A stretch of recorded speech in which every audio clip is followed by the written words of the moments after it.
PUDcast is filmed before a live studio audience.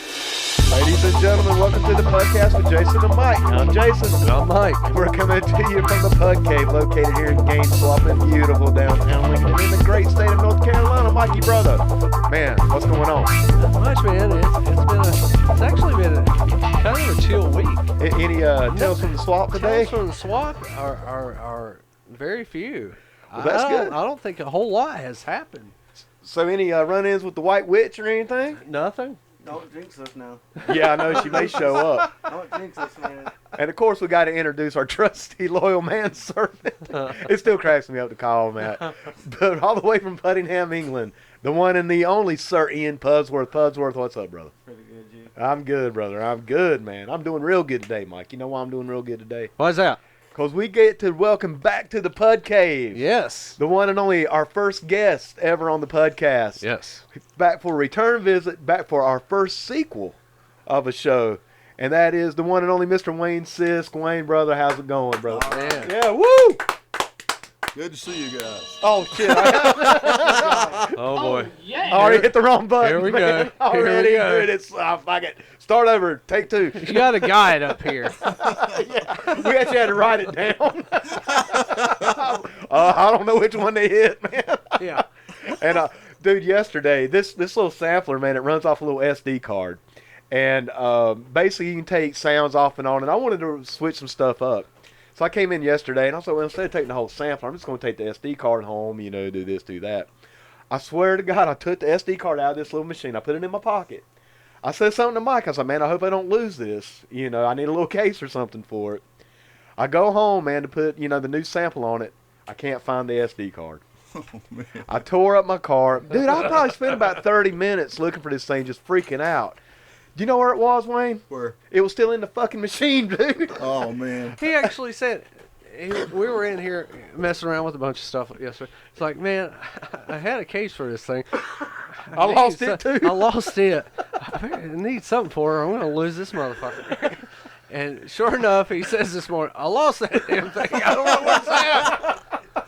So, man, it's 7 o'clock this morning. I'm going to Walmart, you know, and I got a new SD card. I got the sampler for the most part, man. Obviously, you know, it's not 100%. You know, you're never going to, just not going to ever get that. You know what I'm saying? But so I still got to tweak it a little bit. But we got a sampler, you know. Oh, yeah. And we even got a new.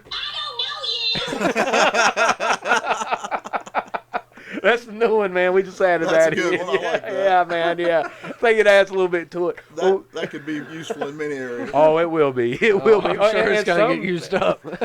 and maybe not so useful in others. Exactly. Yeah. And we'll get that too, man. We're going to hit that too. But, I told him this morning, I was like, man, what you need to do is get a case for that SD card and just put a necklace on it or keep it around your neck. I told him I was like, I would pierce my ear and just have that some bitch in my ear. There you go. Stylish and helpful. And man, stylish and and helpful, yeah, man, and utilitarian, I guess, practical, so. yeah, Yeah. it's very practical, you know, accessorized. Start a new That's right, thing. Exactly. I just Start got a to new make thing. sure it brings out my eyes, man. I got to get the right kind of SD card. You know, I want to make sure it sets off my purse. 6ix9ine will be wearing one before long. Whew, all that rapper that went to jail. Wait a minute, you're going to have to narrow that down. Damn. Oh, that one rapper in jail. Which one? The one that's in jail right now, not the one that's going in. Now that's that one dude R. with like Kelly? no, not R. Kelly. He's getting I'm close. going to pee on you. No. Oh, he's getting close. All right. Here is at the rainbow. Yeah, oh boy. Yeah, that one guy, that one rapper. He's got like the funny looking hair, like the rainbow bright hair. That one guy. The 6ix9ine. Yeah, man. That's 6ix9ine. That's what's his name again? 6ix9ine. 6ix9ine. Yeah. Oh, like the sex position. Yeah. Oh, that's clever. That's awesome. That's clever. Now, ain't that the guy that looks like he ate a box of crayons too? Yeah. Got the Yeah. What's wrong with these people, Wayne? It's colorful, dude. It's Yeah, the it's way got- that- He's taking a lot. You see his album covers, man. He's been on the stuff, man. Oh, He's probably taking a trip or two. Oh, or For sure. or 4 or 5 or 100. Yeah. For I know sure. you guys are big into conspiracy theories, talking about taking a few trips. Did you ever explore the MK Ultra conspiracy? Oh, yes, sir. Yeah. Actually, there's a really good show on that online called The Good News with the Reverend Doctor. Yeah. We don't know who produces that show. We've Yeah. just heard, we just get news from Good them. stuff.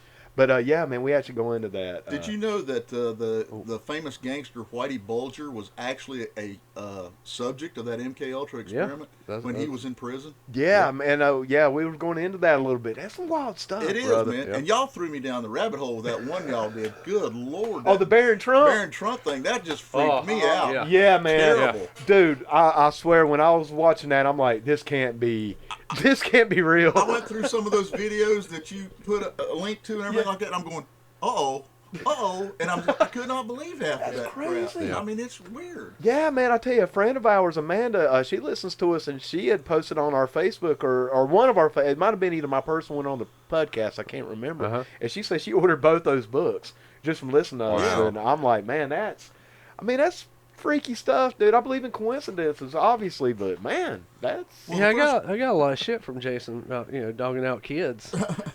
Do what now? Yeah, remember you said, hey, man. Oh, yeah. You can't pick on the kids now, man. It's all right if he's a time traveler. That's true. That's the loophole. Yeah, that's the loophole. I'm not saying anything about the young man either. I'd say I do believe that the children, unless they are in public life, are off limits. Sure, unless they put themselves out there. Exactly. Even if they're like, especially if they're underage. I mean, you cannot blame a kid for who his parents is. Right. You just can't. But this was just one of those things that you just could not sort of ignore. I mean, it was just out there. The one conspiracy that just sort of got me off started was, back the original one in my generation was the Kennedy assassination, which is one of those that still and you can look at it logically and everything like that, but there are still so many unanswered questions. A lot of questions, about that. man. And I just, like I say, I don't know about a lot of it. And then, of course, the most recent one that I was into was I still think that 9/11 was done by those actual Saudi hijackers. Right, sure. But the thing that still bothers me to this day is that right after 9/11, every airplane in the U.S. was grounded. Right. Except for one. Right. And that one mysterious plane that went to several cities and picked up every member of the Osama bin Laden family. That's right. And flew them back to Saudi Arabia before the FBI could talk to them. Right. It makes Which bothers me no end. Yeah, man, there's definitely some holes. I think the Reverend said it. That's true. Yeah, man, I remember hearing about that. I think the Reverend said it best. It's 9/11 is definitely our generation's JFK. Yeah. We're going to be asking questions about this thing. Man, when I get into conspiracy, and I know today's subject's not conspiracy. I'm sorry. No. Oh, no, man. This is the podcast, brother. We'll get on subject in about an hour. That's usually how it goes. But man, I always got to watch myself with conspiracy theories because, man, you don't want to go too far out with it. But I don't think there's anything wrong with questioning things. Right. To be like, well, man, there seems a little fishy. This seems like there's some holes in it. But I think it always just boils down to trying to keep it between the lines, man. We don't want vigilantes. We don't want anything like people to go out here and say, well, we're going to start bombing the White House. And, but I think to think outside the box, man, I don't see anything wrong with that. 9/11, there does seem to be some holes. I'm with you, Wayne, to a certain degree. I don't think it was an inside job. No, I don't. Nothing I've seen. Because, man, I'll watch the, conspiracy videos on 9/11. But then I'll watch the debunking videos right beside it. And try to kind of... And, Wayno and Mike and Pudsworth, all you guys, this is what kills me about that stuff, man. I'm not very educated, per se. Intelligence is questionable. But when I listen to these people, man, let's say I listen to, like, Loose Change, one of the pro-inside job conspiracy theories. Everything they say sounds good to me. Then I'll put in the debunking video. Everything they say sounds good to me. Exactly. Yeah. It's all so far over my head, man. Well, and like I say, there is nothing wrong with questioning anything. I mean, you cannot just go through life accepting the status quo because you will eventually get disappointed or took. Or worse. And the thing of it is, I believe that, like you can look at something and say, this is a credible witness. Or if you're talking to someone who just last week was arguing with their cat, you cannot really trust them. You're right, man. You're right with what they're saying. And I think a theory or a debunking is only as good as a person can sell it. Hey, man, I think there's a lot to be said for that. Yeah, it's how you present it. Yeah. And I think a lot of times too, especially let's just bring up Alex Jones as an example. Now, back about 10 years ago, I was all into some Alex Jones, man. That started dying out probably about 9 3/4 years ago. In other words, for about 3 or 4 months, I was really kind of getting into him. One thing, love him or hate him, you know, Alex Jones has charisma, man. Yeah. He He's has personality. Personality's the word, man. He's definitely a personality. And like I said, that's why he can take. You know, man, the thing about Alex Jones is I watched him on the Joe Rogan podcast. First time I really listened to Alex Jones in almost a decade. Dude, 1 minute, he sounds like he is on point. He sounds like he's clear-headed. He's making sense. Things do sound legitimate. And then he will just take a hard left, bro. And I mean, it's just... He talks around a lot of stuff. Oh, yeah. Talks around a lot of stuff. I think I've listened to him, like you say, and it's just... He's lost any credibility. Oh, yeah, man, I mean, there's just nothing in him anymore. He could walk up to me right now and say, you know, your pants are blue. And I would say, what color are they? Yeah, really, Because man. He's lost all credibility. But by the same token is, like I say, if you've got that charisma, if you've got that personality that can sort of shows confidence, people are going to believe you. Yeah. Sure, especially if they already have an inclination to want to believe to begin with. And there was always somebody who said the more you want people to believe, you make the lie bigger. There you go, man. If I'm big enough, people believe. We'll Exactly. believe it, man. Hitler said that. And then eventually it'll become true. Yeah. To these people, man. And I like to say, I have nothing against anybody who wants to do conspiracy theories, because you've got to question things. Sure. But again, like I say, you cannot be the person who is tinfoil hat one day and just trying to convince me the next.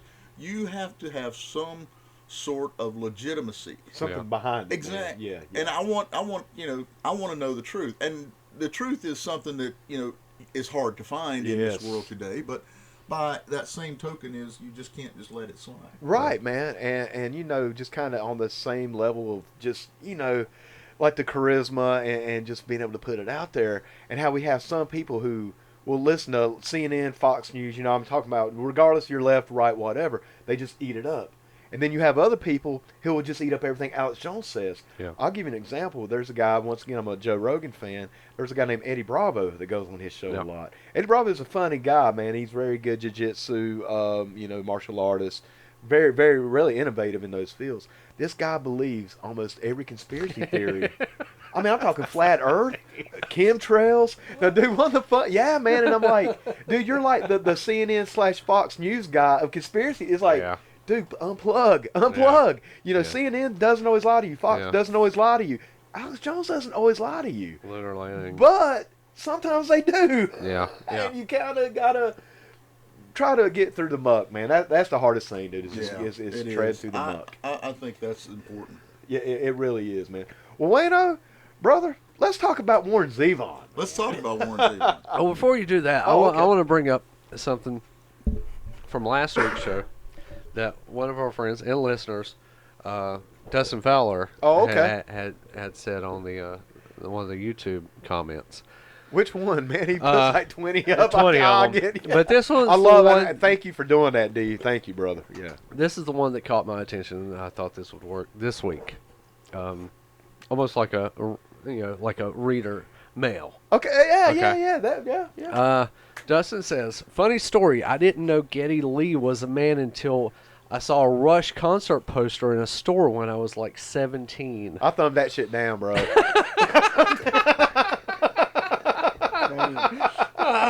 I thumbed that shit down. We're very Rush friendly on this show, you know.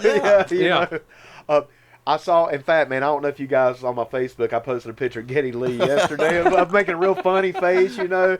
And a friend of mine named Brad, and Brad has been very vocal over the years. He does not like Rush. He is not a fan of Rush. And I get it, man. You know, it's cool, you know.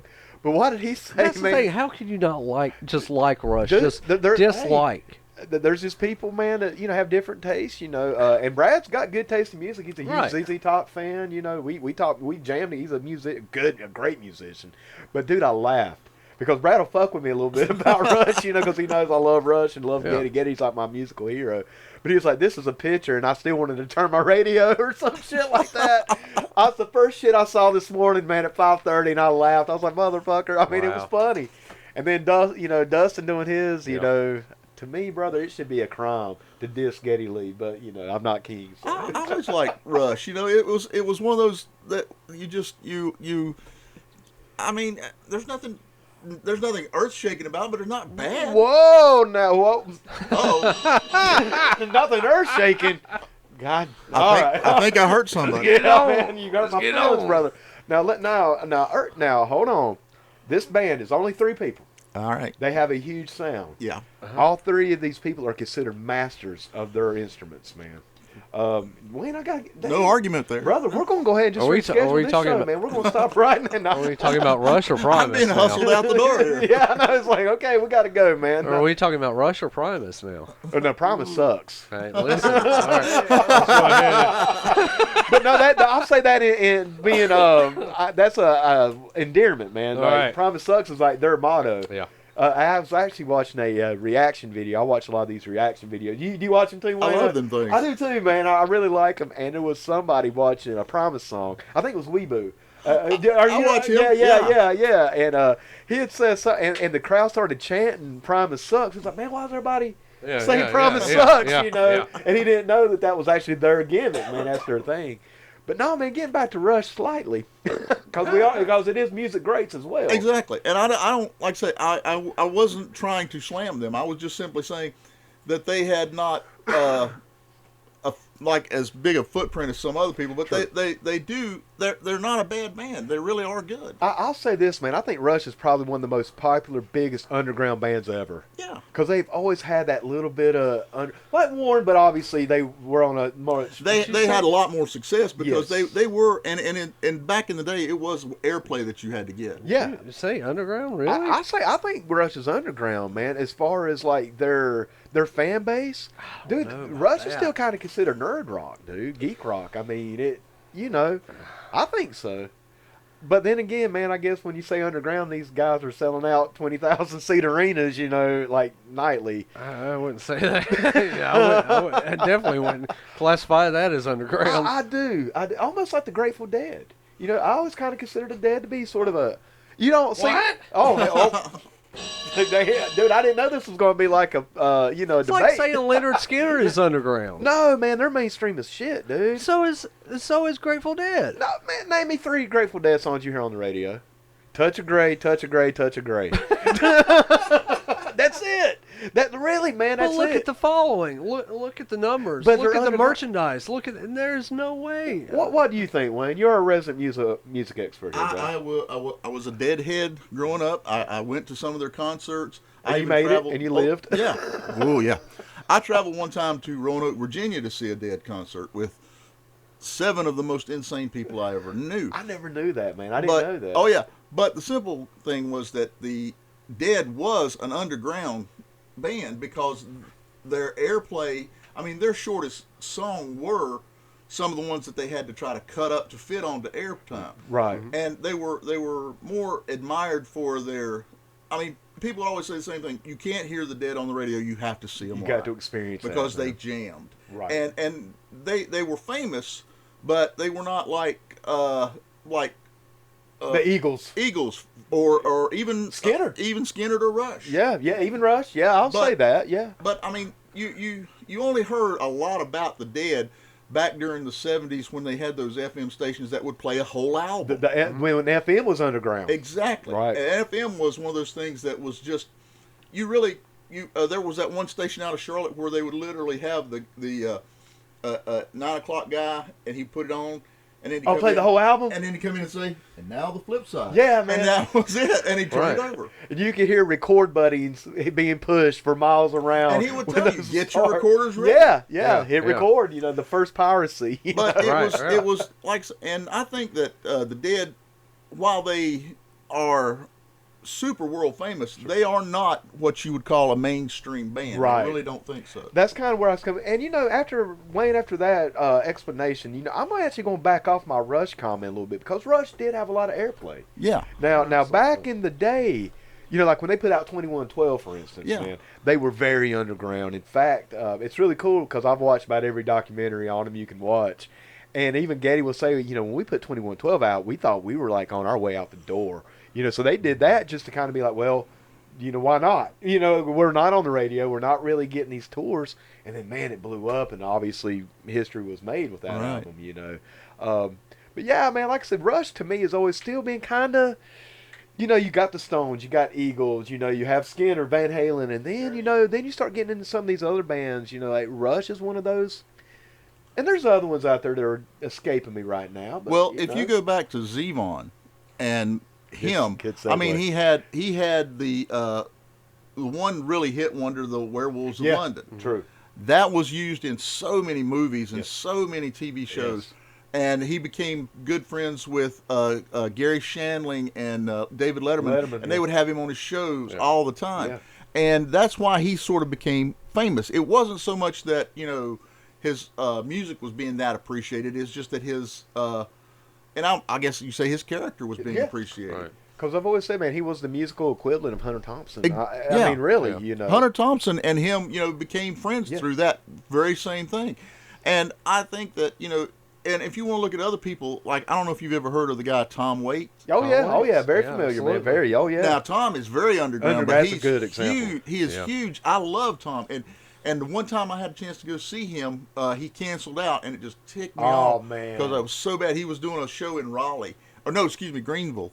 And he had to cancel out for something. But I've never seen him live, and they say that's when he really shines. Right. Is live. Yeah. And man, that's a great example, because that's another artist, dude, that, most people don't even know who he is. Most mainstream people don't. Right. If you said Tom Waits was coming to your store, how many people do you think would be excited? Probably just me and him. Yeah. With the three of us would be up here. Room. Yeah, seriously. Everybody, who the hell is Tom Waits? Is that the guy that works at City Lunch or something? Let's say like Mike Sherrill. Sure. Or Papa Robbie Jack. Buff, man, the music guys. We all know music people who like music stuff. But like I say, if you were to walk up to someone that listen to the Fox. Yeah. And you said, I got tickets to see Tom Waits, they would probably say, who's Tom Waits? Same with Warren Zevon. Warren Zevon, exactly. The werewolf guy, And then you look at somebody else like, say, Leonard Cohen. Oh, that's a great example, Wayne. That's a great example right there. Same deal, man. In circles, huge, man. Exalted even. But, man, the mainstream, Leonard who? I mean... I put, when Leonard passed away, I think I put on my Facebook page, rest in peace, Leonard. And I actually had 3 or 4 people say, sorry for your loss? Yeah. Or sorry, yeah. Who is this? Right. And it just like say, and I understand that. But Leonard was, to me, he was one of those that just a songwriter and a singer. He had an unusual style like Tom Waits. Yeah. And Zevon. Yeah. And it to me, it just fit his music and his style. And his style, man. And that's another one, dude. I remember just falling in love with Cohen back when that movie Pump Up the Volume came out. Yeah. That was my introduction. Yeah. I'm like, what is this? Because that was around about the same time I was getting into Zevon. Right. And people would actually say that Leonard was not a real person, that they had taken a song and slowed it down. Oh, yeah. And I said, no, that's Leonard. And they'd say, no, nobody sounds like that. Yeah, he does. Yes, they do. Yeah, and it's fucking great. It is. And it really sounds great, man. But yeah, dude, that's just another one of those artists that was, in a lot of ways, underappreciated. A lot of people like that are underappreciated. Like, and I don't know if you know another guy that was one of the first concerts I ever went to see was John Prine. I've never heard that name in my life. See, and there you go. John is, and I don't want to say he's a folk singer, but he kind of is. Yeah, right. And I went to see him in Charlotte, and that's where I met Jay Thomas, who was at the John Prine show. Okay, yeah. And it was we went to the Old Ovens Auditorium. Yep. And John came out there, and John's had a few hits. He has, they play him on the country music channel every now and then. Oh, okay. And John's had some real health issues lately, and he's trying to do a final tour, I think, before he passes away. Right, go ahead and get that. Right. He came out, folding chair, guitar, microphone, and played. And that was it. And it was a stunning show. It was a really good show. And he does all of his own song. He'll play somebody else's song every once in a while, but most of the stuff he plays, he writes. It's his own music right. and everything. And he did one song called You Might Love, called Illegal Smile. This was back in the 70s, where he's trying to convince people that they should legalize marijuana. Oh, okay. Yeah, man. So he's been a proponent of... No, wait a minute, Wayne. Why would you say that's a song I would like, man? Because you like music and justice and justice and music. and you've heard another thing. Freedom. Another thing. Freedom. Freedom. Yeah, freedom, and you may have heard of marijuana. No, I don't know. no. I think I knew her. I think me and her used to work together, man. Yeah, she was a city lunch. Yeah. With Tom Waits. Yeah, Tom Waits and Yeah. city lunch. Well, you know, Wayne, man, I'm gonna be honest with you, brother. You're the last episode you were on. It's been one of our most popular episodes, Yes. man. It's got a lot of views. It wasn't the first one to break 100, but man, it was up there. It was Yes, really sir. close. It was probably, I would say, up until the Reverend's episode, our fastest growing. Yeah. Now the Reverend's episode, brother, it took off. I man. loved his episode.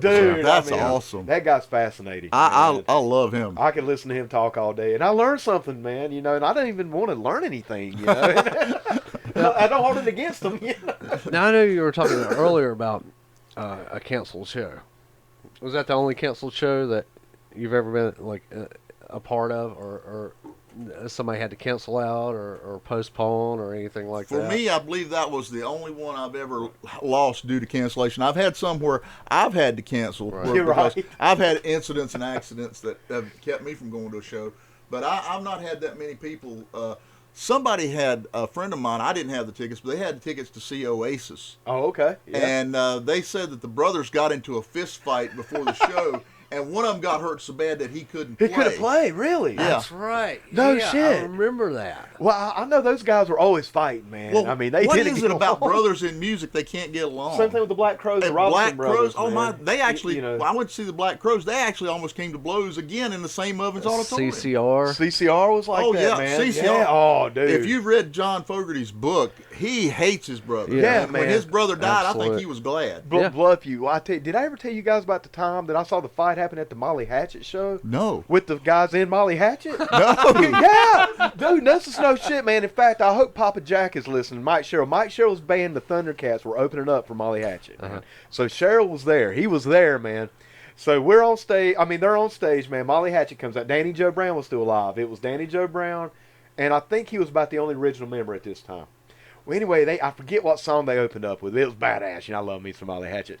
Well, man, the guitar player did a back kick and hit the microphone stand. The mic hit Danny Joe Brown square in the face. You could hear it make a bump. Like, you know, you heard it over the PA system. Yeah. Danny Joe Brown, being the redneck he is, man, that's a shoot, man. He was legit badass and, you know, coming up.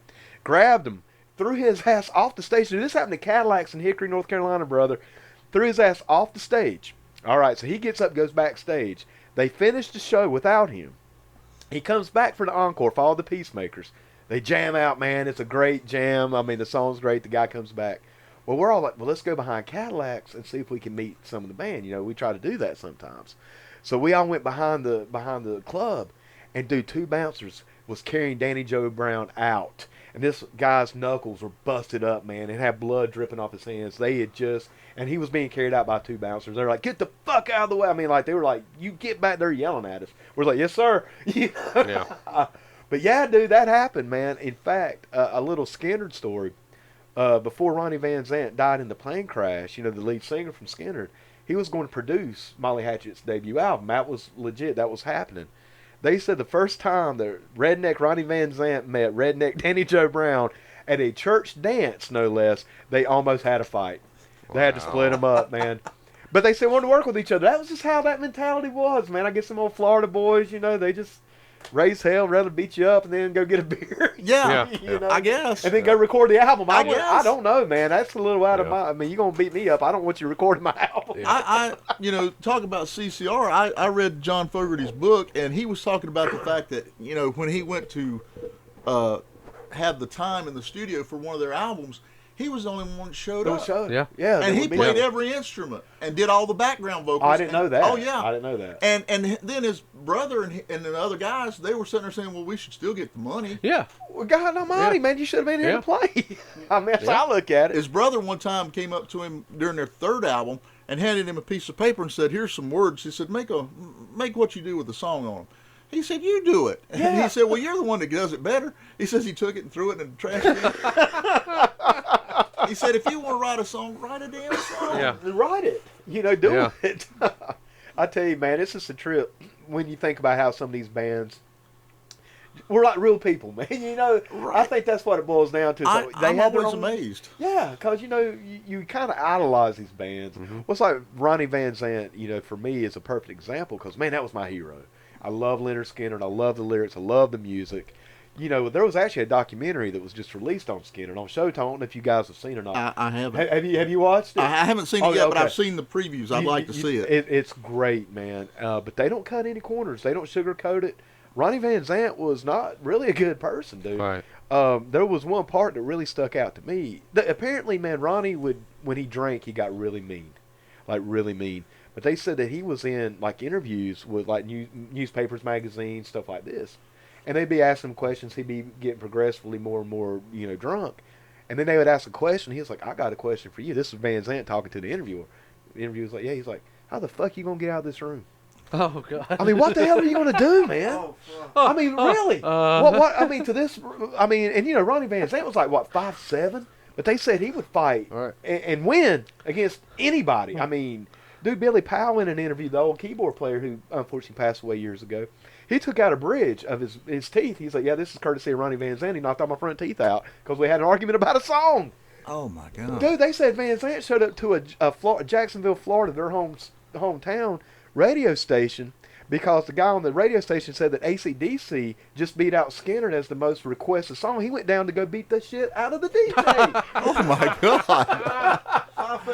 So they said he walked in and the DJ was like, no, man, here it is. Here's the stats. He had it on paper. He said Van Zant looked at the paperwork, looked at him and said, AC/DC, huh? And turned around and walked away. Oh my But he had to gosh. see it. But he went up there raising hell like, I'm going to whoop your ass for saying that. And he was like the shortest of the Yes. everybody was. Yes, yeah. Dude, and here's the thing about that. It's like, what you want? They're mean. Well, yeah, I mean, mean as hell, and go for the juggler. Yeah. And here's something else about his height, which, you know, man, I've read so much on him. Being such a short person, he wouldn't wear boots or shoes on stage. He wanted to be barefoot. He said he liked to feel the heat of the stage. Wow. So a short person in stature could put on platforms, you know, especially back in those days, you know, in the 70s, boots, cowboy boots. Yeah. He preferred to go barefoot, and it even made him shorter on stage. Right. And especially when Alan Collins, one of his guitar players, is like 6'2". Yeah. You know, but I always just thought some of that stuff was fascinating, man. The Leonard Skinner story is pretty crazy, man. Well, if you've ever read anything about any musicians or seen any documentaries, some of them are out there where the buses don't run. No, man, you're right. They have their own ways of doing things. Yeah. I mean, I wonder if it's just that artistic mind. that's I've really, you've hit a nail on the head. We have had a bunch of friends of mine have had the same conversation. Is it an artistic mind that is that free sometime, or that unfettered, Right. so it can just do what the heck it wants to do? Just so outside of a box. Yeah. The box doesn't exist. And they're able to look at a situation that you and I would say, oh, I need to do A, and they're going to do L. Yeah, they're going to green. Exactly. Yeah, I mean, they don't even do a letter. They don't do a letter. It's a color. It's a color, man. You're right. I misspoke. And by green, you know exactly what I mean by green. I do. Yeah. But what, man, you know, I know last time you were here, Wayne, we were talking about Graham Parsons a little bit. Oh, yeah. And just about the situation with his remains. Right. Of what of what his, not even a musician did, but just one of his, like, Close friends. did. And, you know, I think that kind of is a tribute to how you feel about the person. Right. You can have a lot of these bands, and Skinner especially, when they went through what they went through, Right, you know, right. with the plane crash and everything, was if you've been through, you know, touring and on stage and the crowds and this and that, that makes you, even if you don't like each other, you're closer together. Yeah, Right. man, you're And bonded. you feel a bond, and you can do that with a friend, and like say you just want to do something to honor him. I think that's a way to do it. Yeah, and, man. And Yeah. stealing his remains like that was just their way of saying, we don't think he should be treated this way. We want to treat him this way. Which was due to his request. That's Yeah. what he wanted. He wanted it that way, but again, families don't always see it the way that the friends do. And also, man, kind of going back to the original point, I don't think anybody in this room would do that. Because either. even though we're all, I consider us all to be creative people. You know, I play a little bit of music. Mike, you know, you play some music. You know, Wayne, I know you are an encyclopedia of music here. But I don't think any of us would dig up any of our remains to go burn them in the desert somewhere. That's tough. I mean, well, it just depends. Mikey's over here about to take a shot. Like, hey. Let's see. We're sitting there in the graveyard at midnight, about 6 a.m. We're sitting around there. Somebody want to go to McDonald's right now? Somebody make a Mickey D. You can't say you won't do anything until you're on the end of that shovel. What am I doing? What am I doing here? You're sitting there going, I don't know if this is the right call, man. I don't know. This ground's kind of hard. Yeah. It's like, did we make the right call here? Hell yeah. He's over there. Yeah, you hit the wrong one. But, oh, shit. Yeah. Who is Mrs. Edson? Does anybody know a Mrs. Edson? Mrs. Edwards here? No, not her. Well, I got to say, that's a pretty dress she's wearing. Yeah. John, is that you? I don't remember that dress, man. I don't remember that dress. I don't remember that. Next one. Yeah, let's move. Yeah. God, Next one over here. Holy shit. But Wayne, man, I was going to tell you, dude, going back to some of our previous episodes, and this is a shoot, man. I think that the first episode you were on was probably my favorite. Because I've probably gone back and listened to that one more than any other one. That's it is. And man, we've gotten a lot of good feedback. I had so much fun. You guys are just great to talk to. This is really a lot of fun. Hey, man, and the feeling is absolutely mutual, dude. But one thing I noticed when I went back to listen to our episode a couple times, and just a real quick side note, I was actually telling a friend of ours yesterday that you were going to be on today, and he was like excited. He's like, "Oh yeah, man." He's like, "I don't even know who Warren Zevon is, dude, but I love the episode." And I was like, "Yeah, man, my buddy Wayne's coming back." He said, "Man, that guy's great, dude. Yeah." I mean, I'm telling you, man. Thank you. You're getting over, brother. You're getting over. But one thing I noticed, man, you know what we didn't talk about? What didn't we talk about? The Hindu love gods. Exactly. I forgot about them too until you just now mentioned it. Yeah, man. When I got home, man, I thought about it. Then I re-listened to it. And I'm like, man, damn, we need to bring that up. You have to smart me up on that one. Mikey's over here. Even puzzled. Like, you have to learn me. You really missed out on not being able to hear the Hindu Love Gods, which was Warren Zevon and the members of REM doing their own band. Yes. And it was great. It's good shit, man. It was really good. Because I was always I was always really into REM. I liked REM. I liked REM a lot. I saw them in concert. Oh, They really? were really good. See, I've always thought they were great, man. Now, there was a guy in Charlotte that was real good friends with the guy, Scott Beal, that was with Discworks. I remember Scott. And there was a guy named Don Dixon out of Charlotte. He's still there. He's a music producer. Right. He produced REM's first album. Oh, no way. Yeah, he was in a club somewhere in Georgia and heard these guys, and he said, "Oh, these guys have got to have an They album." knew that they're going to be up there. Right. And he did their first album, and he helped them with a few other things. But I think after that, I think Michael produced some of their other albums because I think he had his own vision. Mm-hmm. Stipe is one of those really creative and artistic people that you cannot believe. All the other guys are too. Right. But I went to see them at the old Coliseum. That's how long ago this was. And they came out with this big old movie projector screen, and it said, "Please be kind to others. Right. Please do not charge the stage.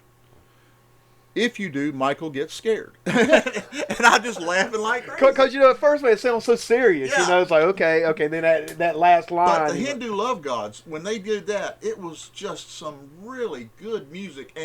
And the thing of it was, Warren put his own spin on an REM kind of deal. And they were cover songs. Right. They were all cover songs, man. Wow. They did Raspberry Beret. Oh, and it was really good. Warren Zevon singing Raspberry Beret with his voice deep enough. I mean, he would put it down a lower octave. Yeah. On paper, you're like, that can't work. But it's good. It works. It really is good. It works, man. Yeah. And did you know, Wayne, that not only is the Hindu Love Gods, the REM and Warren, but it was the same lineup for Sentimental Hygiene. It's the same thing, man. It was REM, but it was a Warren Zevon album, and it was labeled as Warren Zevon. And I liked Sentimental Hygiene, but it got panned a lot because people thought that he had. I don't know what they thought, but he never really wanted to stay in that same lane. Yeah. But Sentimental Hygiene to me was just raw and kind of powerful. I liked it, man. Like I said, dude, it had that REM kind of feel to it. I think Warren Zevon's career could almost be broken down into two, maybe three, but definitely two different sections, man. I call one of them the Quiet Normal Life era, which was Asylum Records. Right. And then he moved on into Giant Records, which was Sentimental Hygiene, Mr. Bad Example, what else? Mutineer. Mutineer was a good one. Great album, man. Great album. I listened to Mutineer the other day and just sat there and I'm just sitting there. That is such a good song. Great album. And you know, man, he actually did all the music. He did all the production. No band. The only thing about that, Wayne, and Mike, I feel bad, dude, because you're over here like, I'm learning. I don't listen to Warren Zevon. No, because I'm just soaking it in. I mean, because he does. It's very fascinating career, man. But you know, to me, the only thing about Mutineer, which I love that album, and I love some of the songs on it, and I'm gonna get y'all's opinion because I can actually kind of make an analogy with some music you like, Mike, with Nine Inch Nails and Trent Reznor. Do y'all ever feel that when one person does all the music, do you ever feel like you lose a little bit because you don't get, you don't get the other input from other and that's the only thing about Mutineer, man. It's a great album. It's a masterpiece. I mean, everything the man did was masterpiece. Right. But there was something a little, God, I don't want to say off-putting, but I always liked how Warren played with others. Right. You know, and how he could, you know... Not off-putting, but sort of off-center. Off-center, right. Off-center. It's almost like I think you miss a little bit. Do you feel like that too, Mike? Because I know being an industrial fan, a lot of industrial music was, you know, produced by one or maybe two people, you know. What do you think? I don't know. The only person that comes to my mind, like, straight out would be Reznor. Yeah, right. That did that, but he was such a... I don't know. He's such... He's so off to himself, and it's such a different thing that I don't know, and I can't think of anything right offhand that would really compare to that. Right. As far as, especially because, like I said, Warren did his own stuff, man. But you know, you talk about Nine Inch Nails versus a Zevon album. Very different, man. Very different. I love Nine Inch Nails. I do too, man. I do too. And Reznor was just a genius. Well, I agree. Or still is. Jack White. There's a good example. Who? Jack White. Jack White. I'm a fan of him, man. I'm a huge fan of Jack White. I'm a big fan. But also, you think about, you know, that's why a lot of these great musicians like to play together because you get that mixture, that like you say, different point of view. That certain. I mean, you can make something, like I say, if you've got like a bread and you put something else on it, that's a sandwich. That's a sandwich. I mean, and you've got to have that, or it's just not going to be. Or it's just bread, or it's just bread. Right. Now that bread could be the best bread you've ever eaten in your life. It could be the most expensive, the most well-made, tailored bread. But man, you know, you're gonna throw a little peanut butter and jelly on that bad boy. There's a filling in it. Put a little filling in it. There you go. Well, did you mean to make that a pun, Pudsworth? Because that's kind of a pun. Filling, peanut butter, jelly, filling. You got Yeah. Man. Oh, yeah. That gets an oh yeah, brother. Well, guys, look, man. You know, we're actually 42 minutes into this thing. Wow. And I got a couple songs lined up. Leno, let me ask you, brother. Are you digging some of the music we're playing here? Absolutely. I'm listening to everyone, and I go to their, if you have a link, I go to their websites and listen. And if they have like videos, I'll go on and like and subscribe. I like that. Great, man, because that's the whole point, dude. We want to put this stuff out. Yeah. We actually had a few songs, man. I think we're going to probably have to scale back the songs. Right, yeah. You know what I'm saying? We could. No. We could. We can put out some at the end, whatever. Yeah. But I tell you, man, I thought maybe about go ahead and playing one. Yeah. And seeing, so I got a couple lined up here, man, and I think the first one we're going to play, Mike, let me ask you, dude, which one would you rather play, man? We got a new song from the band Center Lane. Okay. Lined up, but we also have one from a new band called Sisk called Fish Camp. I want to play both these songs today, and there's a third one I want to play as well. Okay. Which one would you like? I tell you what, let's start off with Center Lane. Okay. All right. Let's start off with that. Okay. Okay. And let's do that one, man. Yep. We're going to let Wayno hear it. This is the first time you've not heard this anywhere else. Yeah. Even WTAU hasn't played this one, I think. I don't know. I don't think they played this one yet. So you're about to hear it first right here on the PUDcast. Once again, the name of the band is Center Lane. The name of the song is Jaded. The name of the album is Blurry. Just like Wayne was saying, man, be like Wayne. Do what Wayne does. Like that video. Share that video. Go to their Facebook. Support these guys. Yeah. Anyway, we'll be right back. Center Lane, Jaded.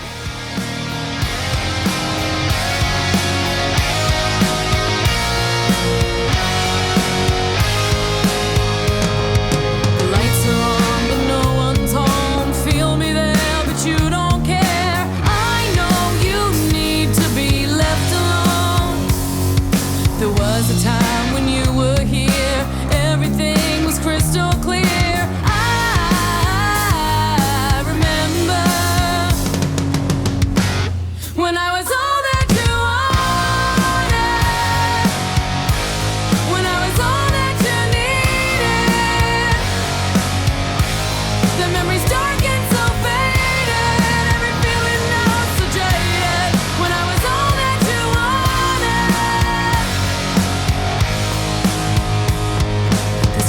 who I'm meant to be. I know the truth will set me free. There's too many things to be undone. I know I'm not the only one to fall in love and trust someone. I remember, yeah, when I was all that you wanted, when I was all that you needed. The memories dark and so faded. Every feeling now it's so jaded. When I was all that you wanted,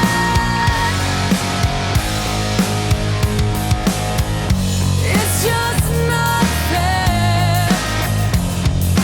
Lying in bed and you're not there.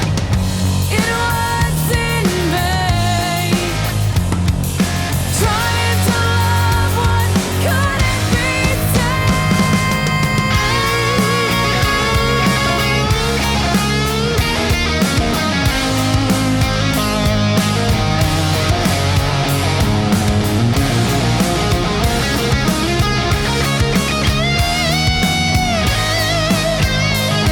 when I was all that you wanted, when I was all that you needed. The memories dark and so faded. Every feeling now is so jaded. When I was all that you wanted, when I was all that you needed. The memories dark and so faded. Every feeling now is so jaded. All that you wanted, all that you wanted, all that you wanted. When I was all that you wanted. All right, we're back, everybody. Once again, the name of that song was Jaded. The name of the band is Center Lane. The name of the album is Blurry. Wayno, what'd you think, brother? That was awesome. I pretty- really like that. That's good shit, man. That's good shit. I I'm, really can't sing. dude, I'm a Oh, huge man. fan of this band. It's the same band that does the song Dirty Money. You like know, that one, too. that one's off the chain. Man, that band's actually been really good to us, dude. I'm Yeah. actually friends on Facebook with one of the members now. We talk, and they've been very supportive, man. And, that's what it really always boils down to is independent people helping out independent people. Right. We don't need the corporations, man. We don't need it anymore. We have the internet now, but we got to keep each other empowered, man. We got to share it. Just like you were saying, Wayno, you're absolutely right, man. We got to share it. We got to like it. We got to keep the word out, because if not, then we're going to be stuck with corporation bullshit from here on out. Who needs Clear Channel when you got WTAU Peerage Nation and Wayno, brother? You need to check that show out. I think you'd really enjoy it, brother. Which one's that? It's WTAU. My man Papa Jack. Okay. Yeah, it's the one that I get all the music from, Right. man. Everything we played on here, I've gotten through him, either the bands or the songs themselves. And like I said, dude, he is. I keep saying, Papa Jack, you're doing the Lord's work, brother. And thank you. I'm just a disciple, man. We're just here to try to spread the good news. We just, no pun intended with the good news. That's right. But yeah, man, that band's been really good to us, and we appreciate their support. And help them out, man. If you like it, share it and like it, and help them out. Well, brother, where do we want to go from here? Wow. Well, let me ask you. I kind of touched on this a little earlier. Was there a concert or a show that got canceled on your end or the band's end that you went through? No, but I tell you what, Wayno, me and you dodged a bullet with Warren Zevon that time. Right. We talked about that last time. Yeah, we where did. He was scheduled to appear at, I keep forgetting. Rockies. Rockies, thank you. It was Rockies up in Wow. Charlotte. Yeah. Yeah, man. And the show was really supposed to start about 9, I Yeah, believe. 9, yeah. And Rockies is not like a normal venue. There's no seating. Really. No, You're it's just- a rock club, Yeah, man. you're just Open standing floor. around. And 9 passed, 10 10. passed. And like I say, they're not like one of those organizations that feel they need to tell you any darn Oh thing. no, man! Especially with Rockies, because a lot of times bands didn't go into midnight anyway. Yeah. Exactly. But now this And- show was different, Right, because they had scheduled it and they had actually, promoted it as being, this is Warren Zevon in at 9. Yep. And they didn't cut off beer until midnight, did they? I think it went a little later, man. I think They might, I think but it like went I on said, up. as Yeah. long as they were serving the beer, people were fairly happy. Right now, it did start getting a little hostile kind of before he showed up. Right. People did, because the people were drinking, and people were like, we want Warren. And that place was packed. Oh, it was. And it was, at some point you have to say something. They finally did. I don't think it was till like 11:30 or something like that. Yeah, it was pushing midnight, and it was actually one of the guys from the Fox, man. I think Jeff Kent. It was. It was Jeff Kent, yeah. man. Yes, yeah. And the first thing he said, Wayne, and we may have talked about this the first time, but the first thing he's like, wow, I don't think I've ever seen this many people here. Exactly. And this was a really popular club. Yeah. I mean, all the top acts played at this National club. acts. National, yeah. It was a good club. Yeah, man, and I mean, like I said, it was on fire too, especially at that time because rock and roll was still popular. Right. And, I mean, you don't even have that many rock clubs around anymore. No. Back then, it was man, there was one down every couple miles in Charlotte at that time. And this was, like I say, it was not a huge club, but it was a really good club. It was a good one. And it was packed. That was what I was like, oh my God. And we all started getting really ornery there toward, before he showed up. But I know we talked about it, but man, when his tow truck driver, the bus broke down, and you just knowing Warren and how underground he's always been, and right. How he had to self finance his tour. It was probably his Winnebago that he probably had in his backyard. I mean, really, and you just like, God, man, this poor guy's Winnebago's broke down.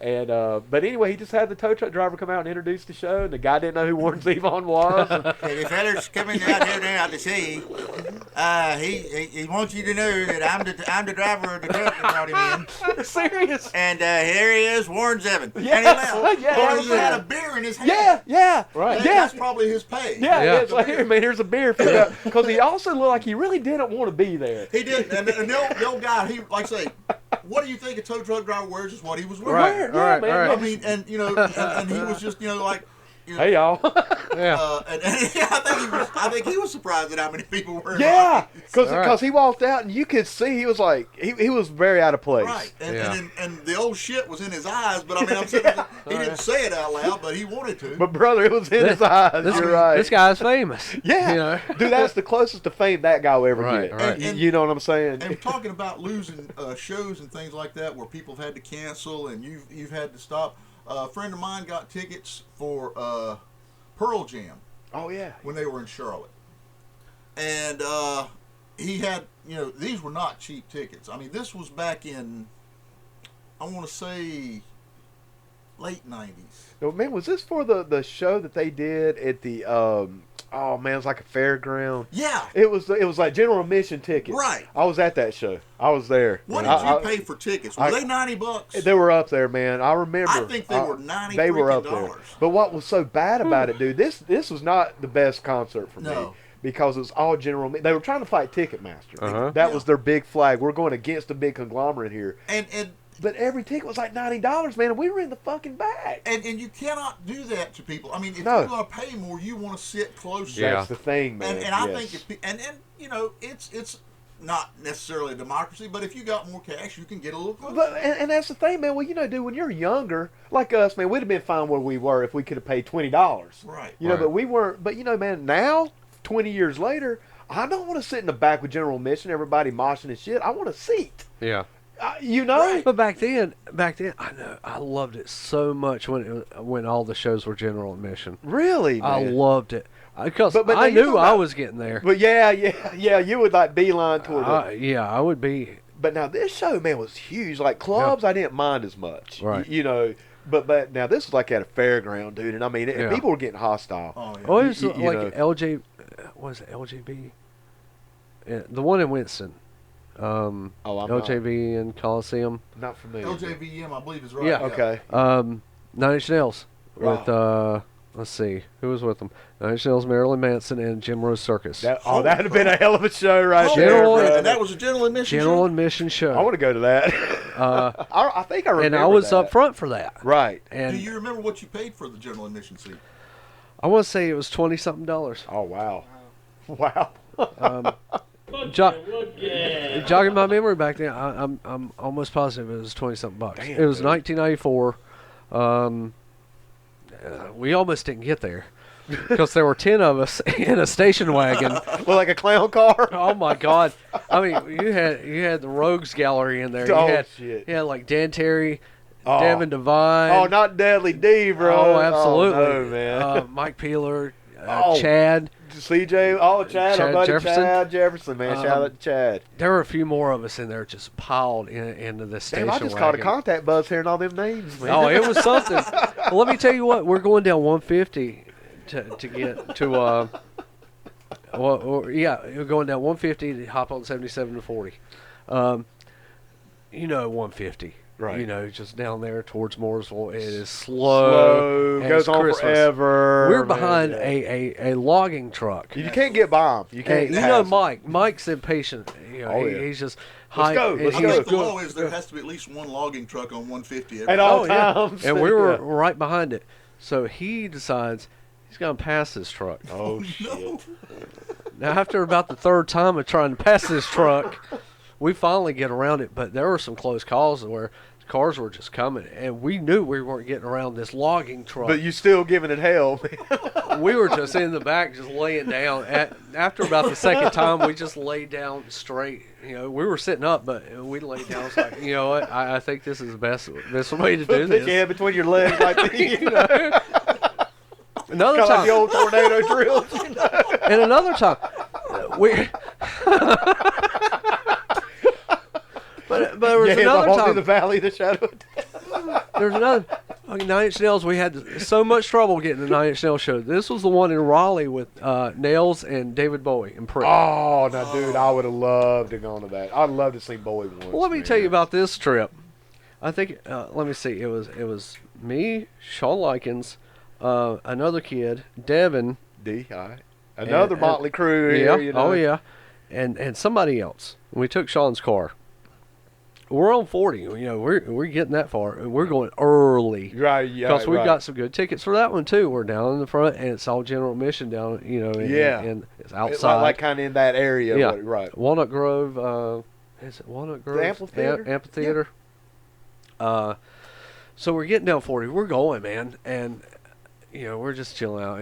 Just having fun, and this car full of old ladies, is right up beside of us. They're right, motherfuckers. They're right beside of us on 40, and they're pointing at us and screaming at us. We're like, what the hell? They want to fight. It's like, what?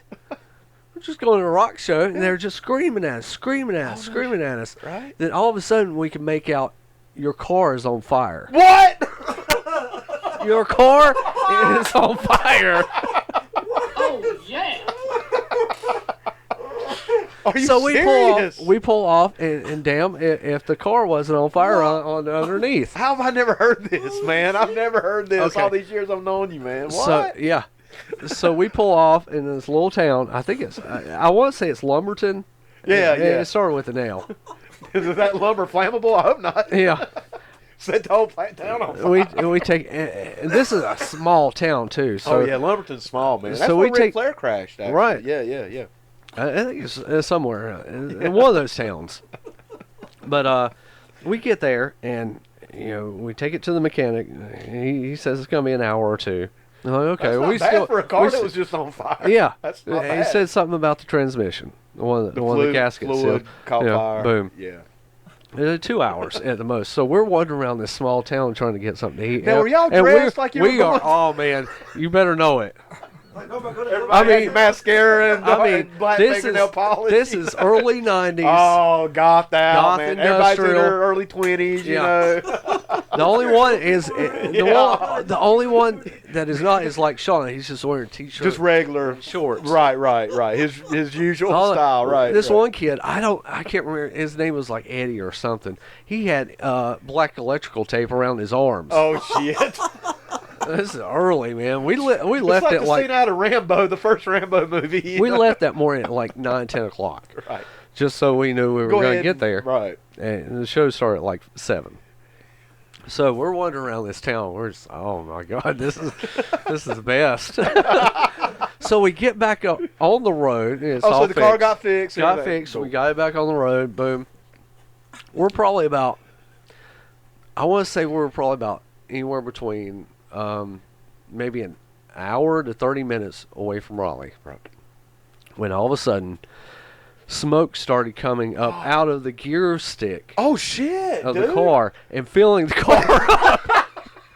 Like, oh my God, what the hell? Dude, it sounds like a video for a David Bowie song. I mean, really, Yeah. dude. Yeah. So These kids trying to get the to a car's concert. filling up, man. We're having to roll down the window. The smoke's going out. It's just everywhere. We have to get off on this rest exit and call for a tow truck to get us back to Lincoln. Oh no, man. Okay, we get back to Lincoln, So okay. and luckily enough, we're able to catch up with Chad Jefferson. No. Oh, Chad is always to the rescue, man. Chad Anybody Jefferson- knows that man? No, he's always to the rescue. Always. So we pile in his car, head to Raleigh, Oh, God. and we get there as soon as Prick is going on. You made it in the nick of time. Yes. But you didn't get to the front though, did you? Yes. You did. You Yes. still got to get because Prick was playing. Hey, And nobody that's was up there. awesome, man. That is a hell of a story. Now I've that's never, an adventure. And a That half. is, dude. Like I could almost see Nine Inch Nails or Bowie making a music video.